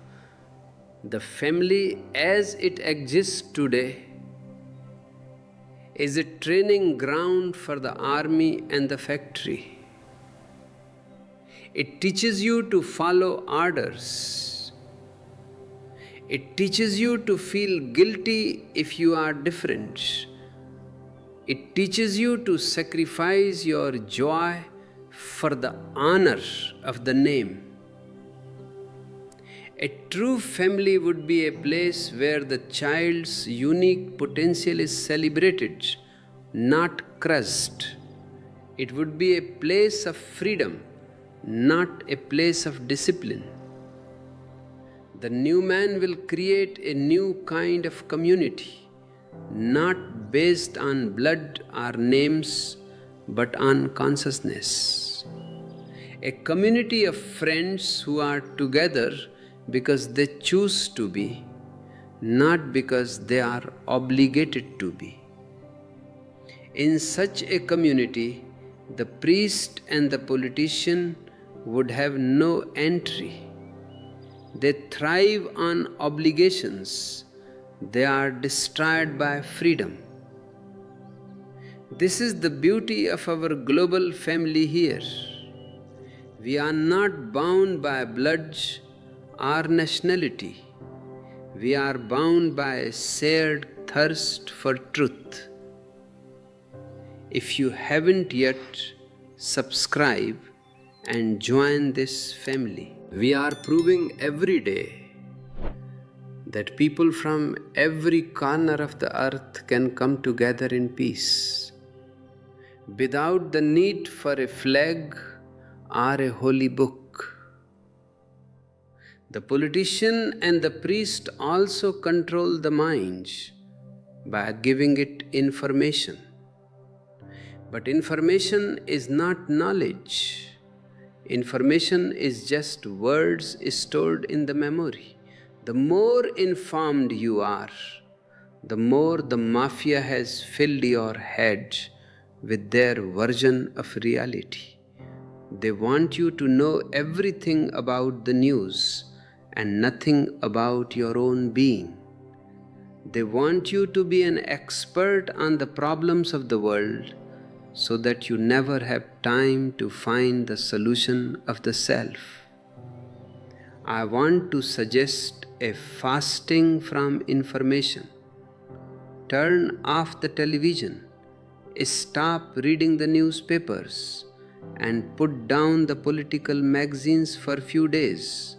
Instead, sit in silence, watch the grass grow, listen to the birds, feel your own breath. You will find that you know more about the truth of life in 1 hour of silence than in a lifetime of reading the news. The truth is not newsworthy because the truth does not change. The truth is eternal, and you are that truth. The ugly truth about why they crave war is that war is the ultimate distraction. It keeps the human mind occupied with the great enemy so that it never looks at the great mystery within. A world at war is a world that is too busy to be enlightened. A world in conflict is a world where the Buddhas are silenced by the cannons. But the time of the cannons is over. We have reached the limit of destruction. Now the only choice left is between universal death or universal awakening. I choose awakening, and I see that you are choosing it too. Every time you watch a video like this, every time you meditate, every time you choose a moment of love over a moment of judgment, you are casting your vote for the future of humanity. You are the real president of your own life. You are the real Pope of your own soul. Reclaim your titles. Reclaim your throne. As we prepare to move into the final chapters of this discourse, where I will outline the manifesto for the new man, I want to remind you of our e-books. They are a deep dive into the philosophy of rebellion and the art of living without masters. They are your weapons of peace in a world at war. Check the links in the description and find the one that resonates with you today. The mafia of the soul thinks they can keep the world in the dark forever. They think their walls are too high and their weapons are too strong. But they have forgotten one thing: the human heart. The heart cannot be satisfied with plastic flags and empty prayers. The heart wants the real. The heart wants the infinite.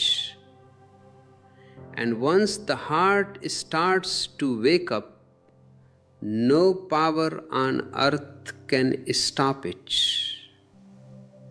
The priest can preach, the politician can threaten, but the heart will only listen to the song of its own freedom. That song is playing right now in the silence of this moment. Can you hear it? It is the song of a world without war. It is the song of a world without priests and politicians. It is the song of you coming home to yourself.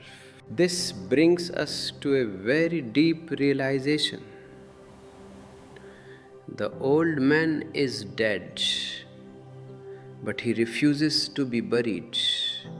And because he refuses to be buried, he is stinking up the whole world. The politician and the priest are the chief mourners who are trying to pretend the corpse is still alive. They are trying to breathe life into a skeleton.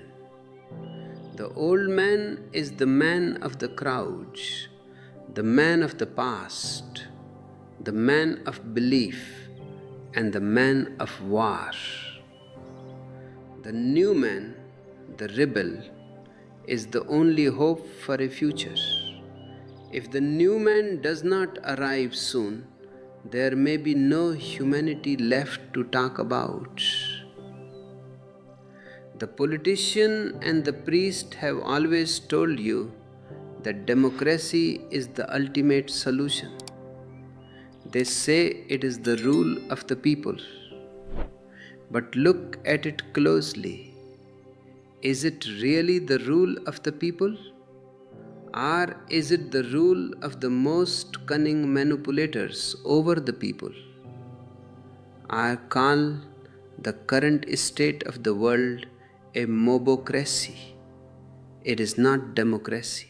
In a true democracy, the most wise, the most meditative, and the most loving people would be chosen to guide the society. But in your democracy, who gets chosen?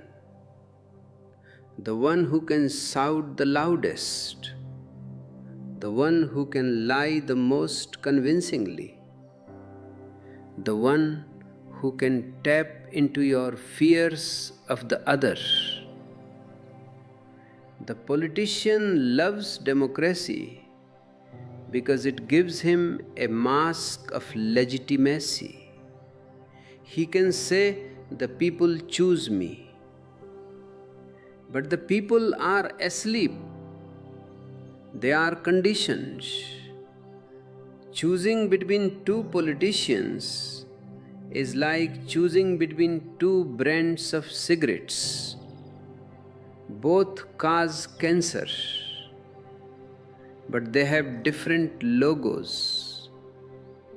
The priest supports this because he needs a stable system to maintain his control over your soul. They don't want a meritocracy, a rule of merit, of intelligence, of wisdom. They want a rule of the mafia. If you feel the urge to move beyond this mob rule and find a deeper sense of direction in your own life, I invite you to join our circle of awareness. By clicking the join button, you are saying no to the mob and yes to the individual. Your membership helps us create a space where the new man can be born, free from the manipulation of those who thrive on the ignorance of the masses. The new man will not be a citizen of any country. He will be a citizen of the world. Why should there be 200 different countries? There are 200 different prisons. Every border is a wound on the breast of the earth. These borders exist only for the benefit of the politician. If there were one world government, the politician's game would be over. He could no longer play one nation against another. He could no longer use the threat from the north or the enemy from the south to keep his people in fear. The priest also hates the idea of a world without borders because his religion is often tied to a specific culture or nation. He needs the other to define himself. I am a Christian because I am not a pagan. I am a Muslim because I am not an infidel. If there were one humanity, there would be one spiritual search, a search for truth, not a collection of dogmas. The mafia of the soul thrives on divided we fall. I say, united we stand as a whole existence. To help you deprogram yourself from these nationalistic and religious divisions, I have written maps for the soul in the form of ebooks. They are designed to help you erase the lines drawn on your mind by the politician and the priest. You can find the links in the description. Each ebook is a tool for your individual liberation, and your purchase supports our work in challenging the global structures of power. The politician and the priest have also created the hero myth. They tell you that you should be ready to die for a cause. They give medals to those who kill the most people, and they call them heroes. They build monuments to the dead, but they do nothing for the living. This hero worship is a way of glamorizing death. It is a way of making you feel that your life is insignificant unless you sacrifice it for the great mafia. I tell you, the only real heroism is to be yourself. The only real heroism is to live your life in joy, in meditation, and in love. To kill is easy. To be creative is difficult. To die for a cause is easy. To live for the truth is the most courageous thing a human being can do. The new man will not be a soldier. He will be a poet. He will be a dancer. He will be a mystic. He will be so in love with life that he will find the very idea of war to be a form of insanity, which it is. As we continue to deconstruct these myths of power, I want to express my gratitude to those who support us through super thanks. Your generosity is what allows us to keep this flame of rebellion burning. It is a direct way of contributing to a movement that values the living over the dead and the individual over the institution. Every contribution helps us reach more hearts that are ready to stop being heroes for the mafia and start being Buddhas for themselves. The mafia also controls the concept of change. They always talk about reform, progress, and new deals. But have you noticed? The more things change, the more they stay the same. The politician promises change every election, but the hunger remains, the inequality remains, and the preparation for war remains. The priest promises moral reform, but the guilt remains, the hypocrisy remains, and the inner conflict remains. This is because their change is only on the surface. It is like changing the curtains in a house that is on fire. The real change is not reform, it is transformation. Transformation is an inner phenomenon. It is not about changing your behavior, it is about changing your being. When your being changes, your world changes. If you are full of light, you cannot see any darkness.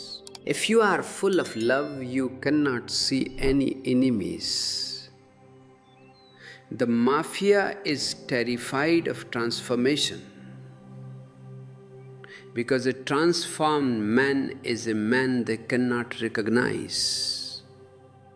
He is a man who has jumped out of their history books and into the eternity of the present. I want to see your comments on this. Have you ever felt that the changes promised by society were just empty words? Have you experienced a moment of real inner transformation that changed how you saw everything? Share your story. Your experience is more valuable than any political theory. And if this message of transformation resonates with you, please like and share this video. Let's spread the fire of consciousness. The new man will be a man of science and a man of meditation. He will use science to make the world comfortable, to eliminate disease, to provide food for everyone. And he will use meditation to make the world peaceful, to find the inner silence, to connect with the source of existence. In the old man, these two were separated. The scientist was materialistic and the meditator was spiritualistic. This division created a world that is either materially rich but spiritually empty, or spiritually rich but materially poor. Both are lopsided. Both are sick. The new man will be whole. He will have both wings, the wing of science and the wing of meditation. With both wings, he can fly to the highest peaks of consciousness. He will see that there is no conflict between the lab and the temple. The lab is the study of the outer reality, and the temple is the study of the inner reality. Both are part of the same truth. This synthesis is the end of the mafia of the soul, because they thrive on the conflict between this world and the other world. If you are ready to grow both your wings, I invite you to subscribe and become a part of our global laboratory of consciousness. We are exploring the ultimate frontier, the human soul. Together we can create a world where intelligence is respected more than power, and where love is the only law. The ugly truth is that the politician and the priest want you to stay serious. Have you noticed? The more important a person is in their world, the more serious they look. A serious face is a mask of the ego.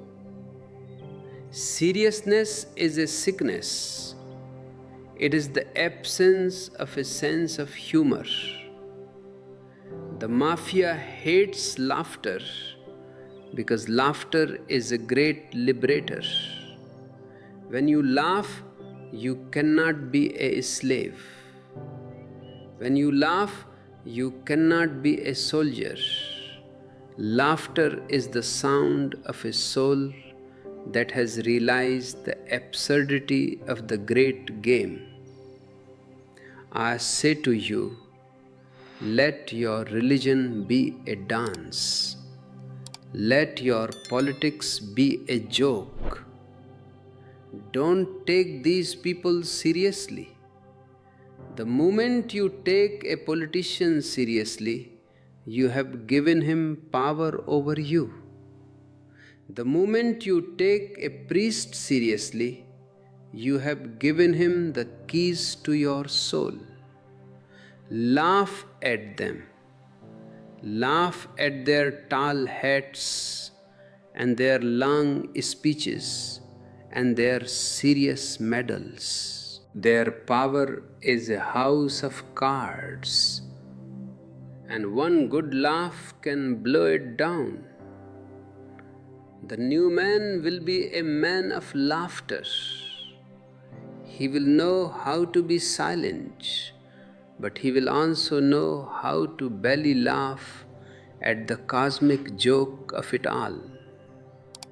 He will be a Zorba the Buddha, who can drink wine and dance on the beach, and then sit in the silence of the forest and reach the ultimate enlightenment.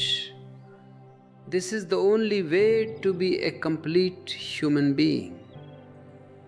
Anything less is just a fragment, and a fragment can always be used by the mafia. Before we move on, I want to invite you one more time to look at our ebooks. They are full of laughter, full of light, and full of the dangerous ideas that make the mafia tremble. They are your companions on the path of the rebel. Check the links in the description and start your journey of unlearning today. The politician and the priest are counting on your fear of being alone. They tell you that you must belong to the party, the church, the nation. They use your loneliness as a hook. But I tell you, aloneness is not loneliness. Loneliness is the absence of the other. Aloneness is the presence of the self. When you find the beauty of your own aloneness, you are no longer a beggar for belonging.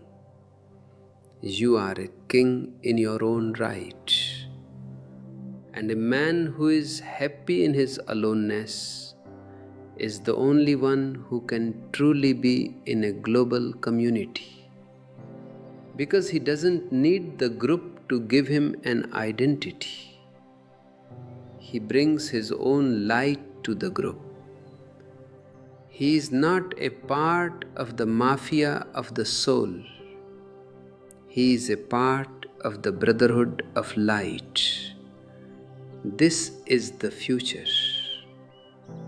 This is the only way forward. The night is indeed very dark, and the mafia of the soul is playing its last cards. They are talking about the great reset. They are talking about new world orders. They are talking about controlled conflicts, but they are all talking about the past. They are the dinosaurs of consciousness. The future belongs to you, the individuals who have the courage to wake up, the courage to rebel, and the courage to love. And this brings us to the very mechanics of how hate is manufactured. Have you ever wondered how a normal, peace-loving young man can be turned into a killing machine in just a few months of military training? It is a process of dehumanization. The politician and the priest have perfected this over centuries. First, they take away your name and give you a number. Then they take away your hair, your clothes, and your privacy. They make you move in synchronization with thousands of others. This is not just physical exercise, it is the destruction of your individual will. They want to turn you into a machine that reacts to a command without the interference of a single thought. When you are a machine, you can no longer feel. And when you cannot feel, you can be told that the people on the other side of the border are not human beings. They are targets. They are the enemy. They are the threat. The mafia of the soul knows that the human heart is naturally full of love. To make a man kill, you must first kill the man within him. You must replace his heart with a stone of ideology. This is the most heinous crime against humanity, and it is happening every single day in every country in the world.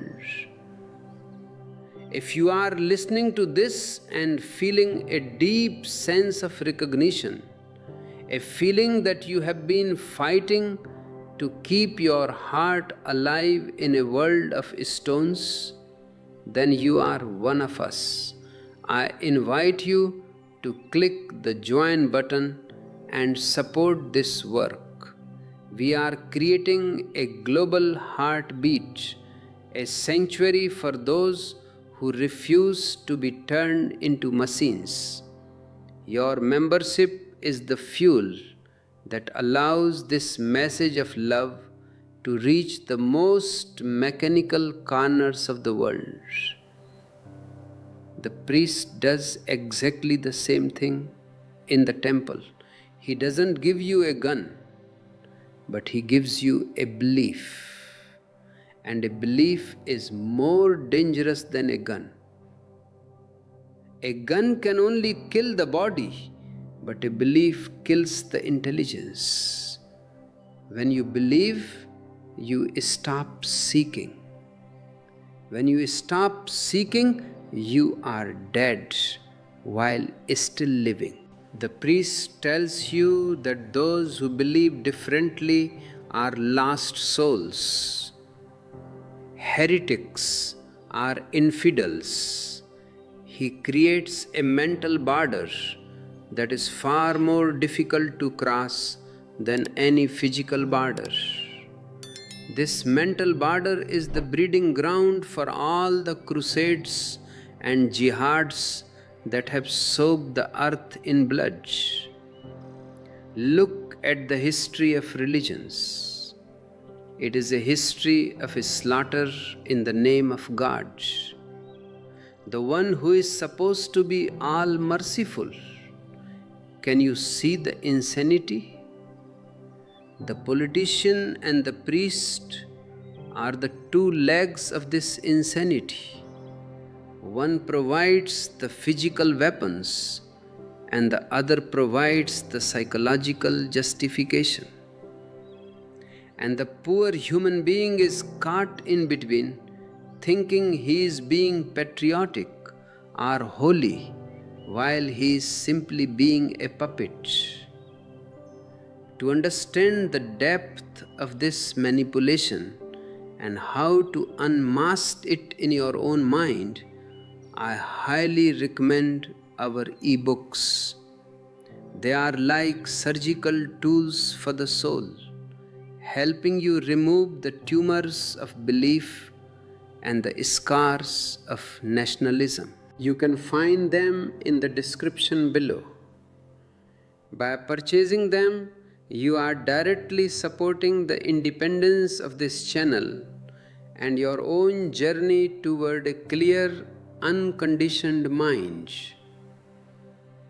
The mafia of the soul also uses the media as a psychological warfare tool. In the old days, the priest had the pulpit. Today, the politician has the television and the internet. They keep you in a state of constant crisis. Every day there is a new emergency. Every day there is a new scandal. Why? To keep your mind busy, to keep you from looking at the only thing that matters, your own consciousness. If you are worried about the war in the Middle East, or the economy in the West, or the new virus from the East, you are not worried about your own inner emptiness. And as long as you are distracted, you are controllable. The media is a factory of fear, and fear is the food of the mafia. A fearful man is a man who wants ardor, and the politician is always happy to provide ardor by taking away your freedom. He tells you that security is more important than liberty. But what is security without liberty? It is a prison. A prisoner is very secure. He is fed, he is clothed, and he is protected by walls. But he has no soul. This is the world the mafia of the soul is building for you. A global high-tech prison where everyone is secure and no one is free.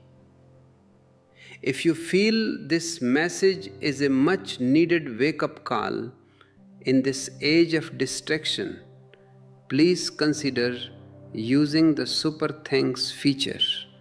Your contributions go toward keeping this discourse alive and helping us reach those who are still drowning in the sea of media manufactured fear. Every bit of support helps us maintain our voice without needing to bow to any corporate or political sponsor. I want to see a world where there are no nationalities. The very idea of being a citizen of a country is an insult to the human spirit. You are a part of the universe. The sun doesn't need a passport to shine on you. The wind doesn't ask for your visa before it touches your skin. Only man has created these absurd barriers. The new man will be a world citizen. He will be at home everywhere. He will see the earth as one beautiful blue diamond floating in the void. But the politician will say, "This is dangerous. Without nations, there will be chaos." I tell you, the nations are the chaos. Look at the history of the last 100 years. 2 world wars, hundreds of local wars, and the constant threat of nuclear annihilation. This is what your nations have given you. This is the ardor they are so proud of. I say, let there be no nation. Let there be a global community of individuals. The priest will say, without religion, there will be no morality. I tell you, the religions are the immorality. They have taught you to hate, to judge, and to feel superior to others. They have taught you to value a dead book over a living person. Real morality is not a set of rules, it is a quality of heart. It is the sensitivity that arises when you realize that we are all one. A meditative man does not need a commandment to not kill. He cannot kill because he sees himself in everyone else. Share your thoughts in the comments below. Do you believe a world without borders and without organized religions is possible? Or do you think the mafia has become too powerful? I want to hear your voice, your rebellion, and please like and share this video. We need to reach the critical mass of awareness. If enough people wake up, the dream of the mafia will simply evaporate. The new man will also have a new relationship with power. In the old world, power was used to dominate.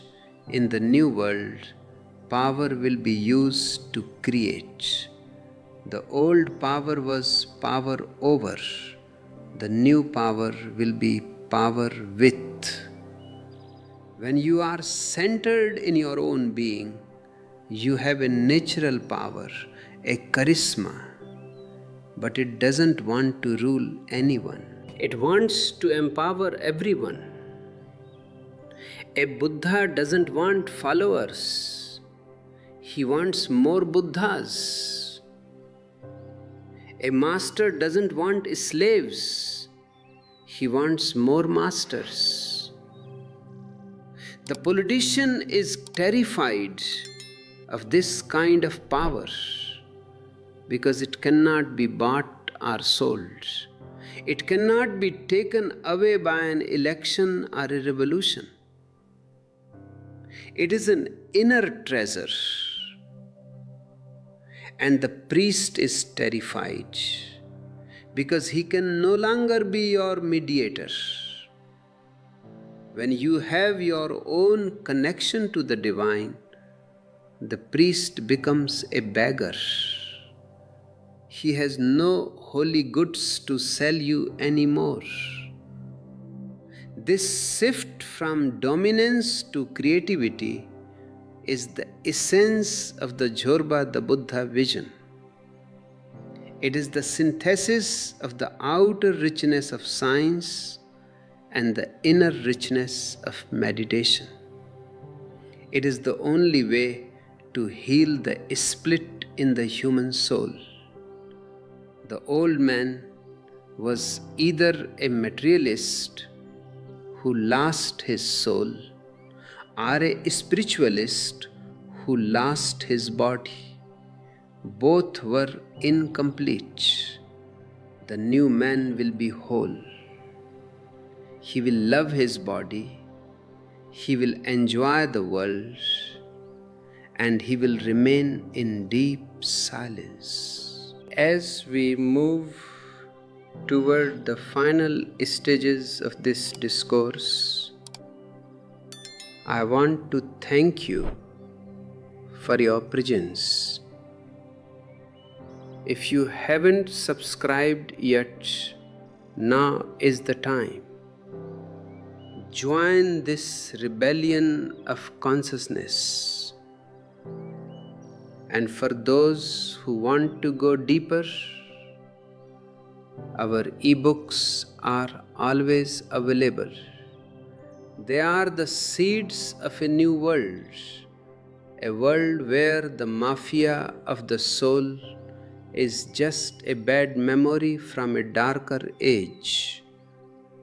The politician and the priest are ancient diseases. They have been with us for 5,000 years, but they are not eternal.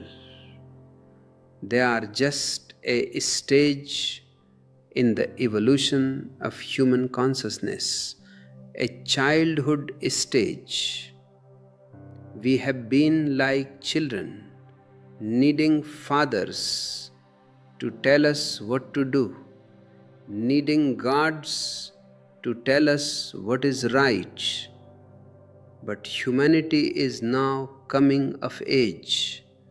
We are entering our adulthood. And in adulthood, we don't need masters. We need friends. We need lovers. We need seekers. The mafia will fight to the end. They will use every trick in the book to keep you in their grip. They will use patriotism, religion, morality, and duty. They will even use love itself to create new chains. But if you have the fire of awareness in your heart, no chain can hold you. You are the master of your own soul. You are the architect of your own destiny. And in that freedom, war is impossible.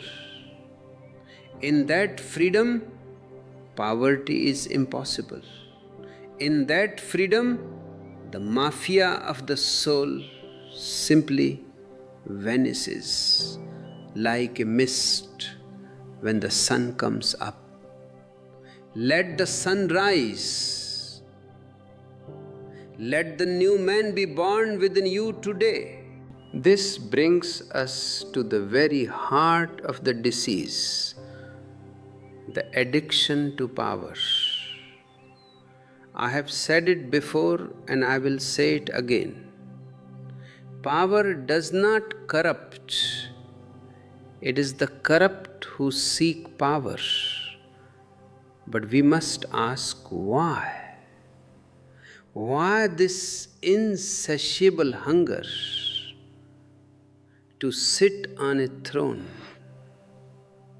to have the lives of millions in the palm of your hands? It is because the politician deep down feels a terrifying insignificance. He feels like a nobody. To hide this nobodiness, he tries to become a somebody on a grand scale. He wants his name carved in a stone. He wants his face on the currency. He wants to be the one who decides who lives and who dies. But the ugly truth is that no matter how much power he attains, that inner hole remains empty. You can conquer the whole world, as Alexander tried to do. But when you die, your hands will be just as empty as a beggar's. The politician is a man who is running away from himself, and war is his greatest escape. In war, there is no time for self-reflection. In war, there is only the objective, the victory, the glory. War is the ultimate drug for a wounded ego. It provides an artificial sense of meaning to a life that has found no real purpose. If you are beginning to see this pattern in the leaders of the world, and more importantly, if you are seeing it within the small politicians of your own mind, then you are ready for a different path. I invite you to click the join button and become a part of our global community. We are not interested in power over, we are interested in power from within. Your support helps us provide the tools for everyone to find their own inner sovereignty, making the outer politicians obsolete. The priest is the silent partner in this addiction. He provides the divine justification for the politician's ego. He tells the king, "You are the representative of God on earth." He tells the president, "God is on our side." This is the most blasphemous thing a human being can say, that the infinite existence takes sides in our petty, bloody squabbles. But the priest says it because it gives him a share of the politician's power.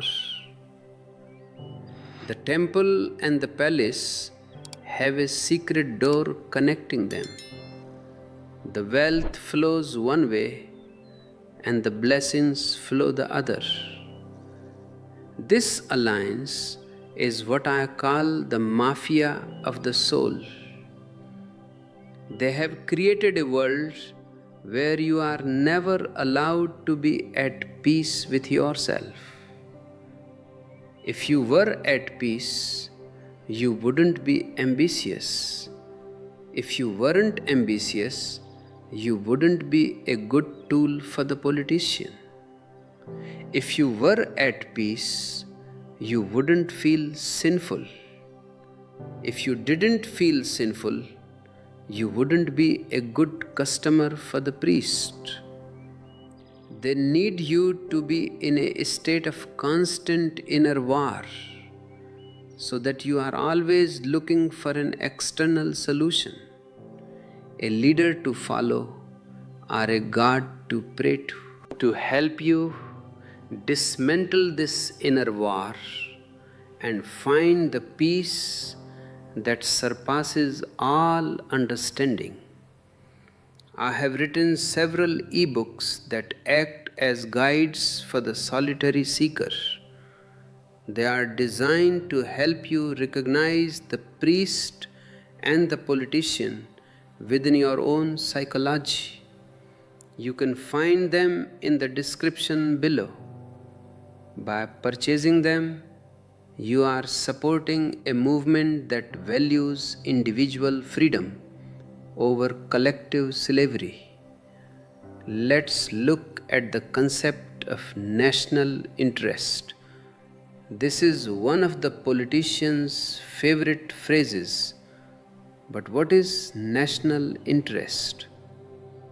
It usually means the interest of the few people at the top, disguised as the welfare of the many.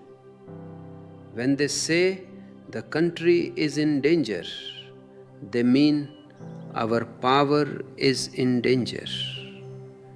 They use the nation as a shield to protect their own interests. They are willing to sacrifice your son, your husband, your brother to keep their national interest intact. The ugly truth is that there is no such thing as a nation. It is a collective hallucination. The earth is one, the atmosphere is one, the oceans are one. But the politician has sliced it up like a cake, and he is ready to fight over every crumb. And the priest gives this cake a sacred flavor. He says this piece of the cake is the promised land or the holy land.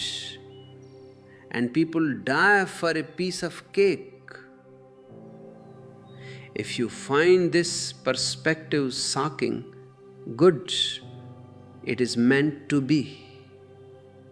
The truth is often a shock to a system built on lies. Please like and share this video to help others wake up from this nationalistic trance. And I want to hear from you.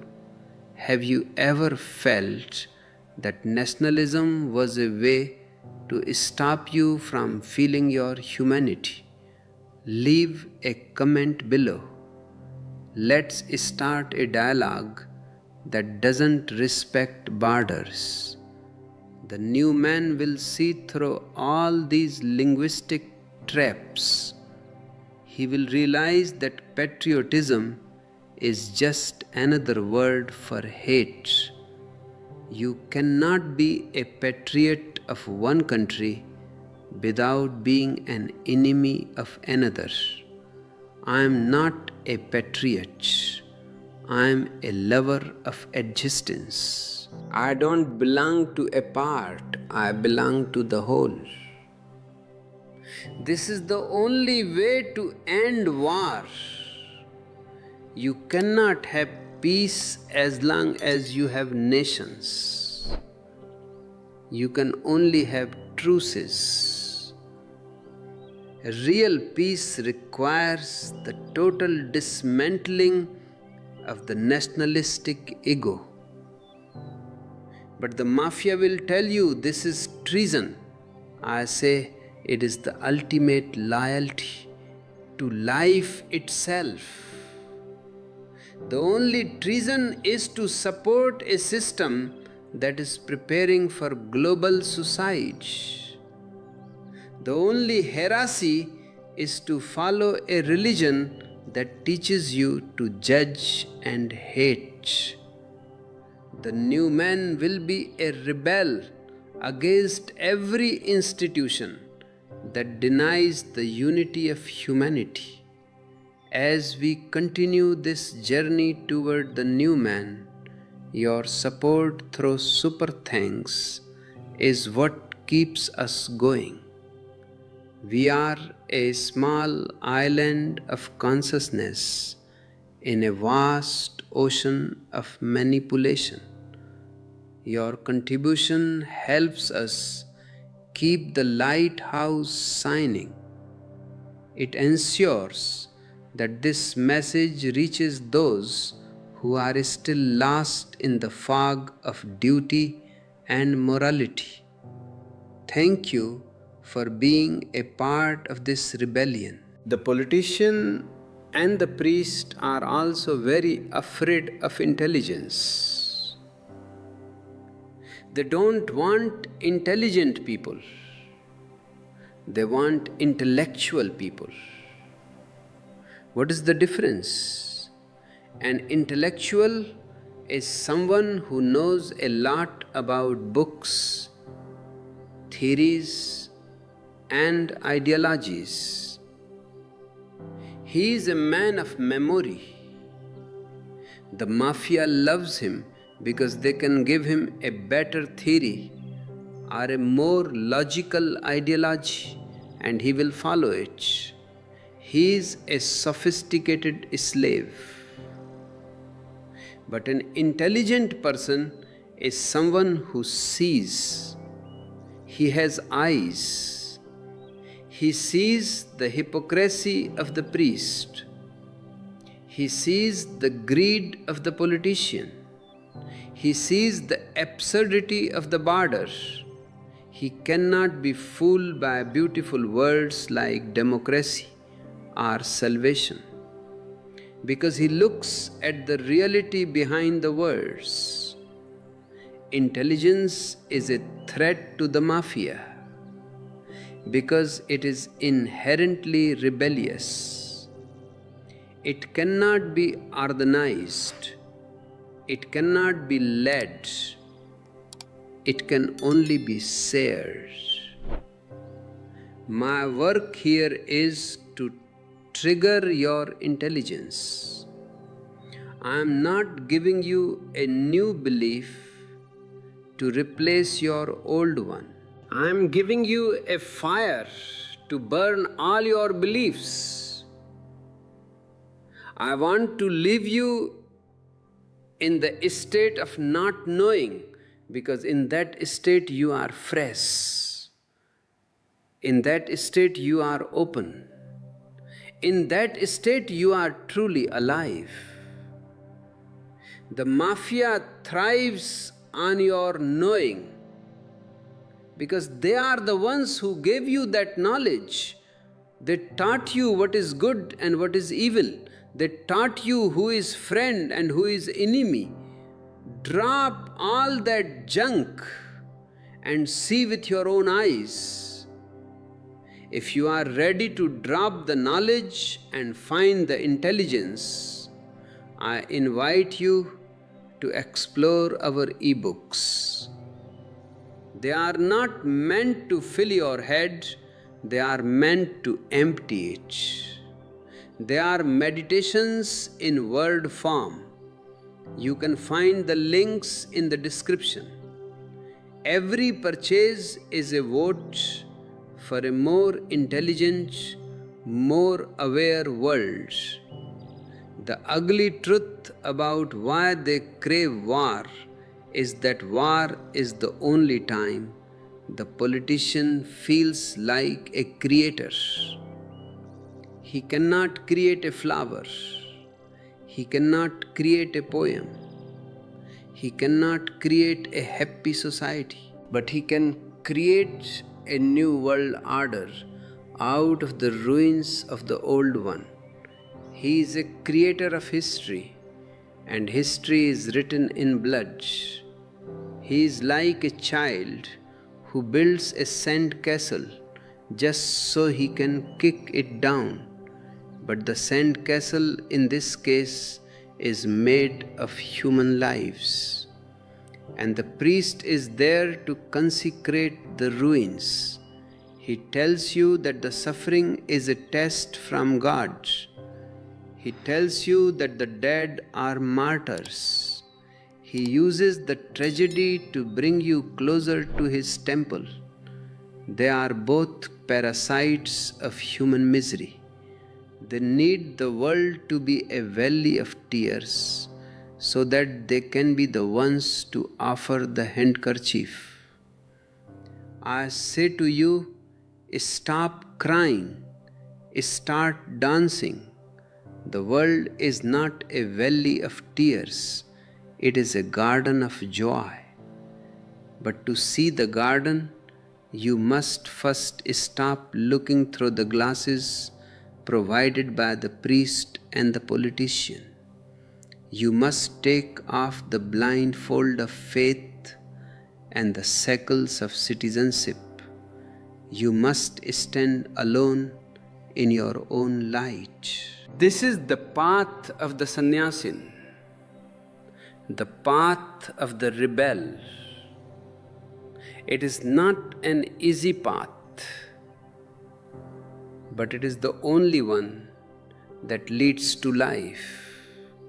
All other paths lead to the graveyard, either the physical graveyard of war or the spiritual graveyard of organized religion. Before we move into the final chapters of this discourse, I want to ask you, are you ready to be alone? Are you ready to be a no-nation man, a no-religion man? If so, then you are my people. Subscribe to this channel, turn on the notifications, and let's build a world where the only mafia is a conspiracy of lovers, where the only war is the struggle to wake up, and where the only God is the celebration of being alive. The politician and the priest think they own the future. They think their systems are too big to fail, but they are wrong. Consciousness is like a small plant growing through a crack in the concrete. The concrete is very strong, very hard, very old, but the plant is alive, and life eventually wins. The concrete will crumble and the forest will return. You are that plant. Your awareness is the crack in their system. Keep growing, keep looking, keep rebelling. And one of the most significant ways the mafia has maintained its grip on the human soul is through the suppression of the feminine. You must understand that for 5,000 years, the politician and the priest have been terrified of the woman. Why? Because the woman represents the heart. She represents love. She represents the earth. And she represents the celebration of life. The masculine mind, when it is disconnected from the heart, becomes cold, logical, and destructive. It becomes the mind of the warrior, the mind of the conqueror. By suppressing the woman, the mafia has suppressed the very quality that could prevent war, the quality of love. The politician knows that a man who is deeply in love with a woman and a woman who is deeply in love with a man cannot be easily sent to the battlefield. Love makes you soft. Love makes you sensitive. Love makes you realize that life is too precious to be sacrificed for a flag or a boundary. So the priest stepped in and created the morality of repression. He made sex a sin. He made the body something to be ashamed of. And he made the woman the doorway to hell. By poisoning the source of love, they have ensured that man remains frustrated, angry, and violent. And that violence is exactly what the politician needs to fuel his wars.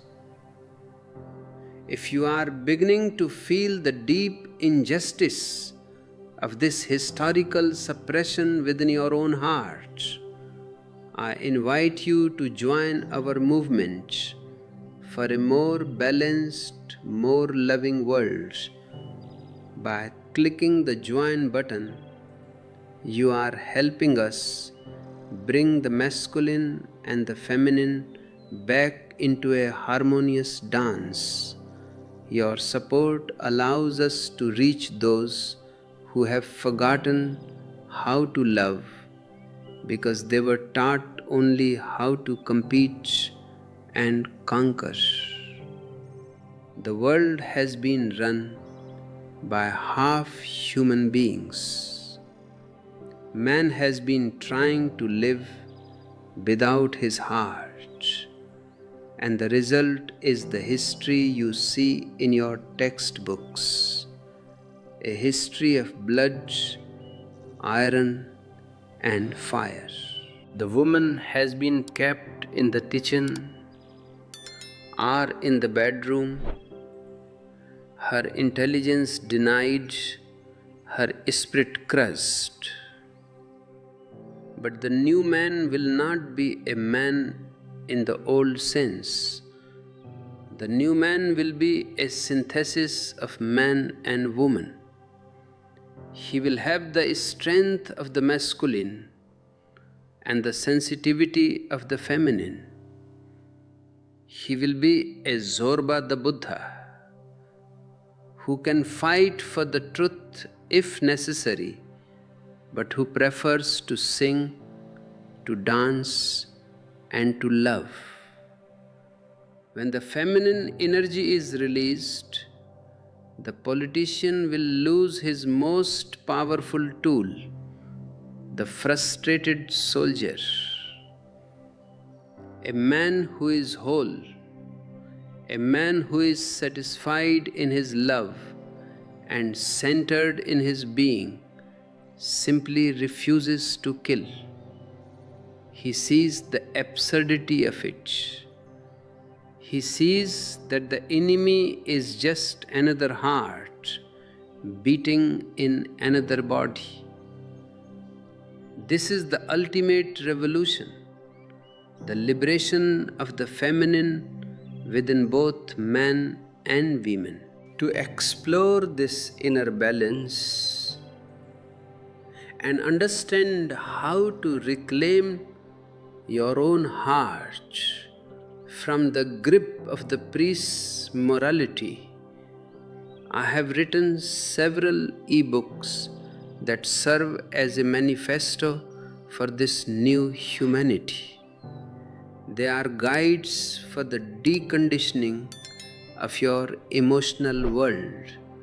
You can find the links in the description below. Every purchase supports our mission to create a world where love is more important than power. The mafia of the soul also thrives on the destruction of the environment. Have you ever wondered why they are so careless about the planet? Why they allow the forests to be cut, the air to be poisoned, and the water to be contaminated? It is because they have no roots in the earth.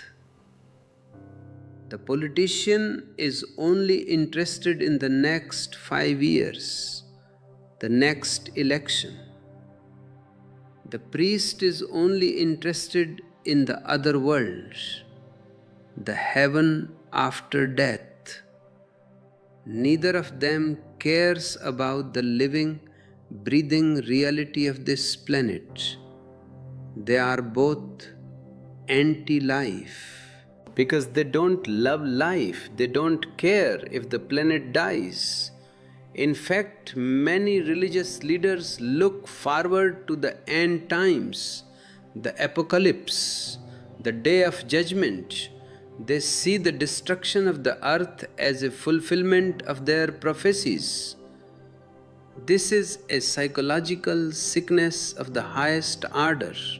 It is a collective death wish disguised as spirituality. The new man will see the earth as his only home, his only temple. He will realize that God is not in the sky, but in the green of the trees, in the blue of the oceans, and in the silence of the mountains.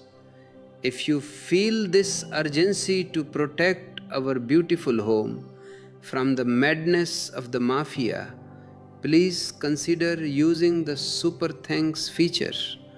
Your contributions go directly toward spreading this earth-centered consciousness.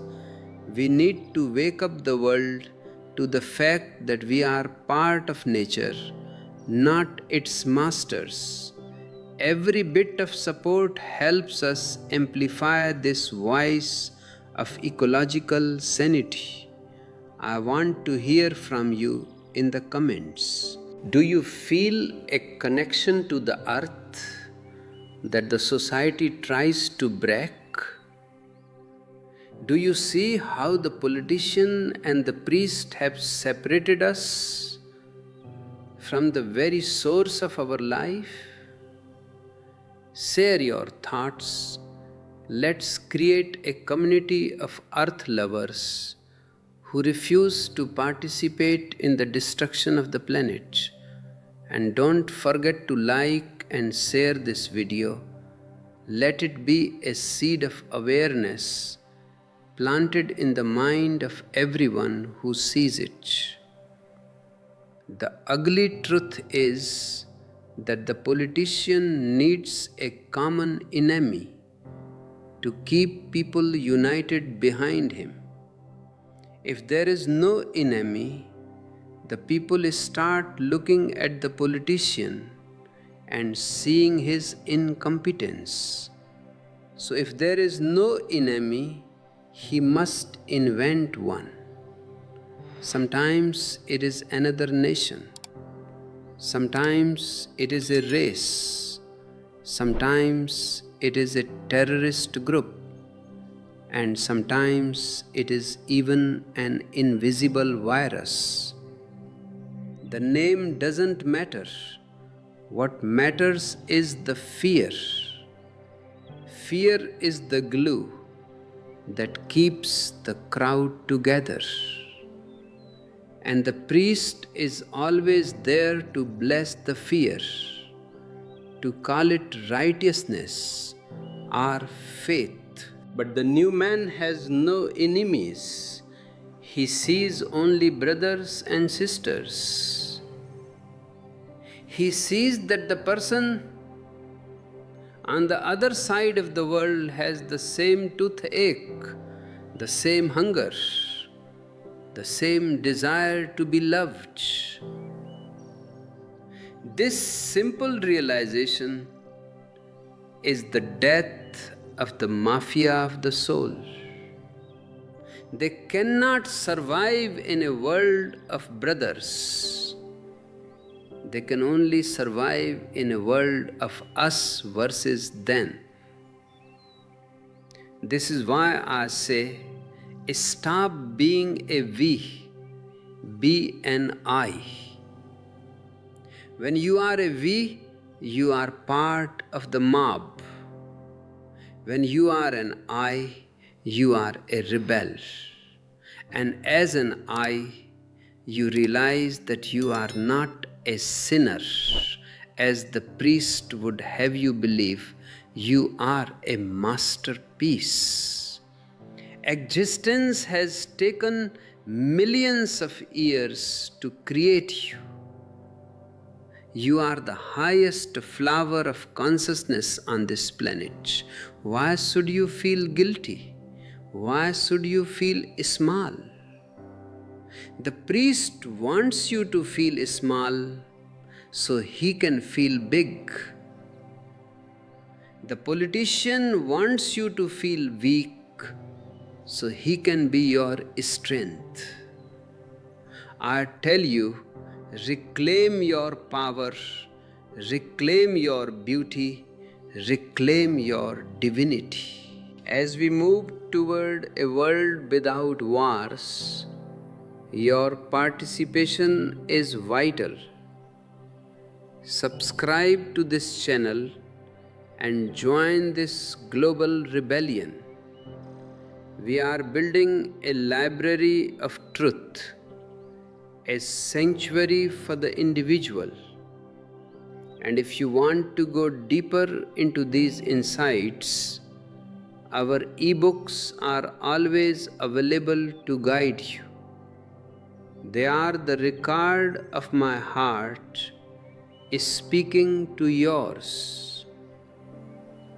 The mafia of the soul is a relic of the past, but it still holds the keys to the future.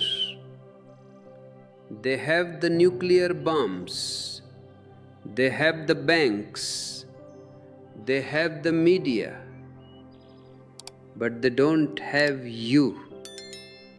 Not if you choose to be aware, not if you choose to be silent, not if you choose to be a Zorba the Buddha. The final struggle is not between nations. It is between the mechanical mind of the mafia and the living soul of the individual. The mechanical mind wants to turn the world into a graveyard. The living soul wants to turn the world into a garden. Which one will you choose? Every moment of your life is a choice. Every time you choose meditation over anger, every time you choose love over judgment, you are moving the world toward the garden. You are the hope of the world. Not the presidents, not the popes, but you, the ordinary individual waking up to the extraordinary truth of your own being. The politician and the priest are counting on you, being tired, bored, and frustrated. They are counting on you being too busy with the struggle for survival to notice their games. But I say to you, even in the middle of the struggle, find time for silence. Even in the middle of the market, find time for meditation. This inner silence is your secret weapon. It is the one place the mafia cannot reach. It is your ultimate freedom. Let this silence be your guide. Let it grow within you until it overflows into every part of your life. And when you are silent, when you are centered, when you are at home in yourself, you will see the politician and the priest for what they are. Just two frightened children playing a very dangerous game with the fate of humanity. You won't hate them, you will just move past them. You will start living as if they don't exist. And that is the most beautiful rebellion of all. This brings us to the final realization, the ultimate conclusion of our journey together today. We have looked into the dark mirror of the politician and the priest. We have seen the ugly truth of why they crave war. And we have identified the mafia of the soul that has kept humanity in chains. But now we must look forward. We must ask, what is the alternative?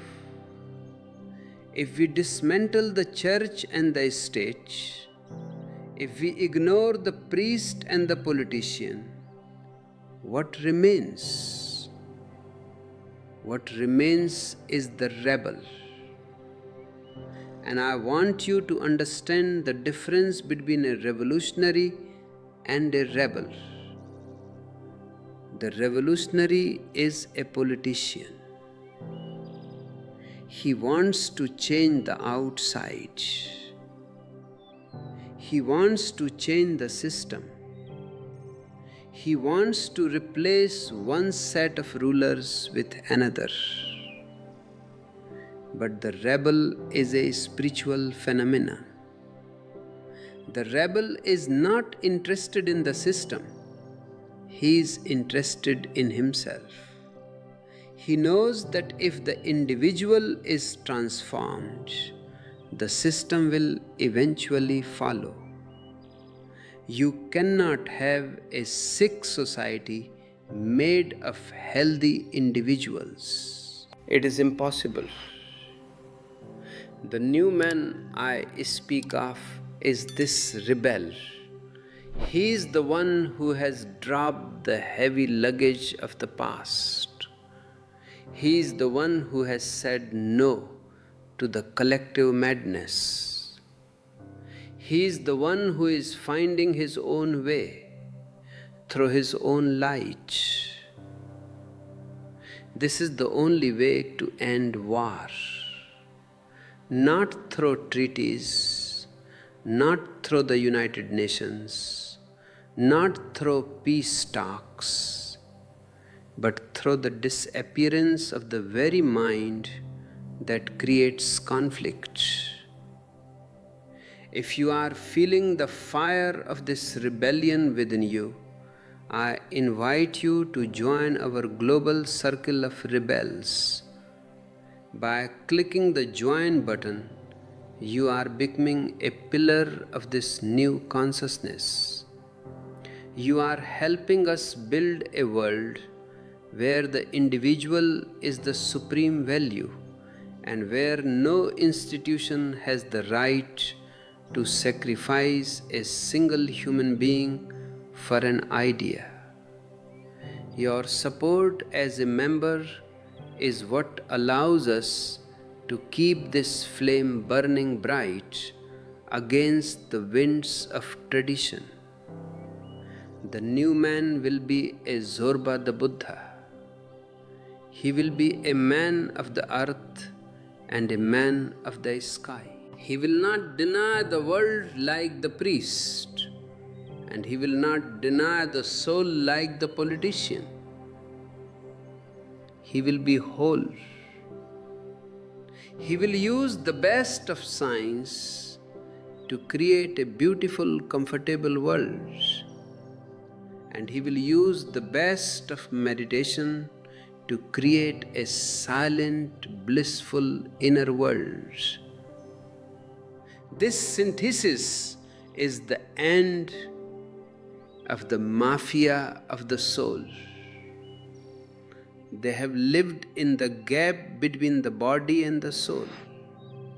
When you bridge that gap, they have no place to stand.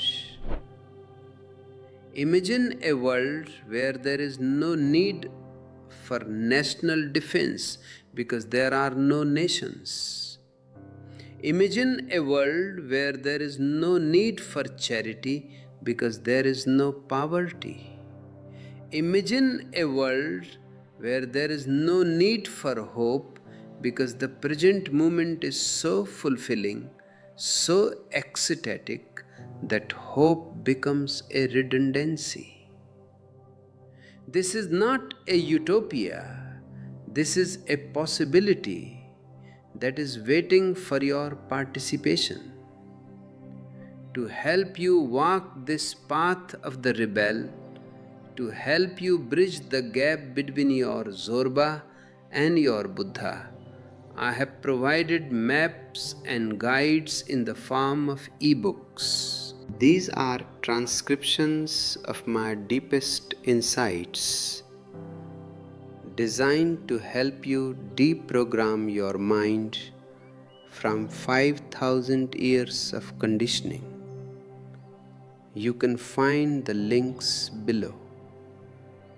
Every ebook you purchase is a step toward your own freedom and a direct support for our work. The ugly truth is that the mafia is very old and you are very new.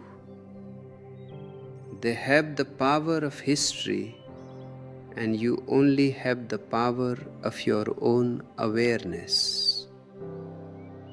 But awareness is like a small candle in a dark room. The darkness may be millions of years old, but the moment you light the candle, the darkness vanishes. It doesn't say, I have been here for millions of years, I will take some time to leave. It vanishes in a split second. Your awareness is that candle. The politician and the priest will try to blow out your candle. They will use fear. They will use guilt. They will use social pressure. They will tell you that you are selfish, crazy, or dangerous. And in their world, you are. You are dangerous to their power. You are dangerous to their bank accounts. You are dangerous to their cathedrals. But you are a blessing to existence. I want to thank those of you who have supported us through super thanks. Your generosity is a sign that the new man is already being born. You are showing that you value the truth more than the games of the mafia. Your support helps us expand our reach, ensuring that this message of peace and rebellion finds its way to every heart that is tired of the warmongers. The new man will be a lover. He will love the trees, he will love the stars, he will love himself, and he will love his neighbor. And this love will be the most radical political act in history, because a man who loves cannot be made to hate. A man who loves cannot be made to kill. Love is the ultimate no to the politician and the ultimate yes to life. Before we part today, I want to see your final comments. What is one thing you are going to change in your life starting today to reclaim your soul from the mafia? Let's make a commitment to each other. And if you have found any value in these words, please like, share, and subscribe. Let this video be a virus of consciousness, infecting the world with the possibility of peace. The night is ending. The sun is beginning to peek over the horizon. The politician and the priest are already shadows of the past. The future belongs to the meditator. The future belongs to the lover. The future belongs to you.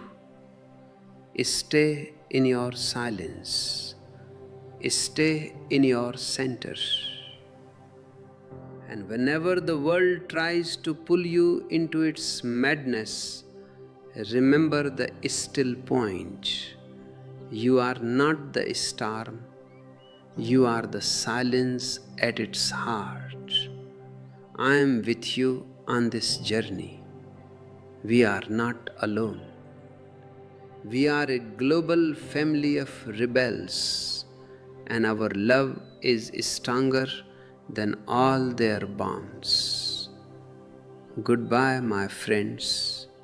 I leave you with my love and my blessings. Keep the flame alive.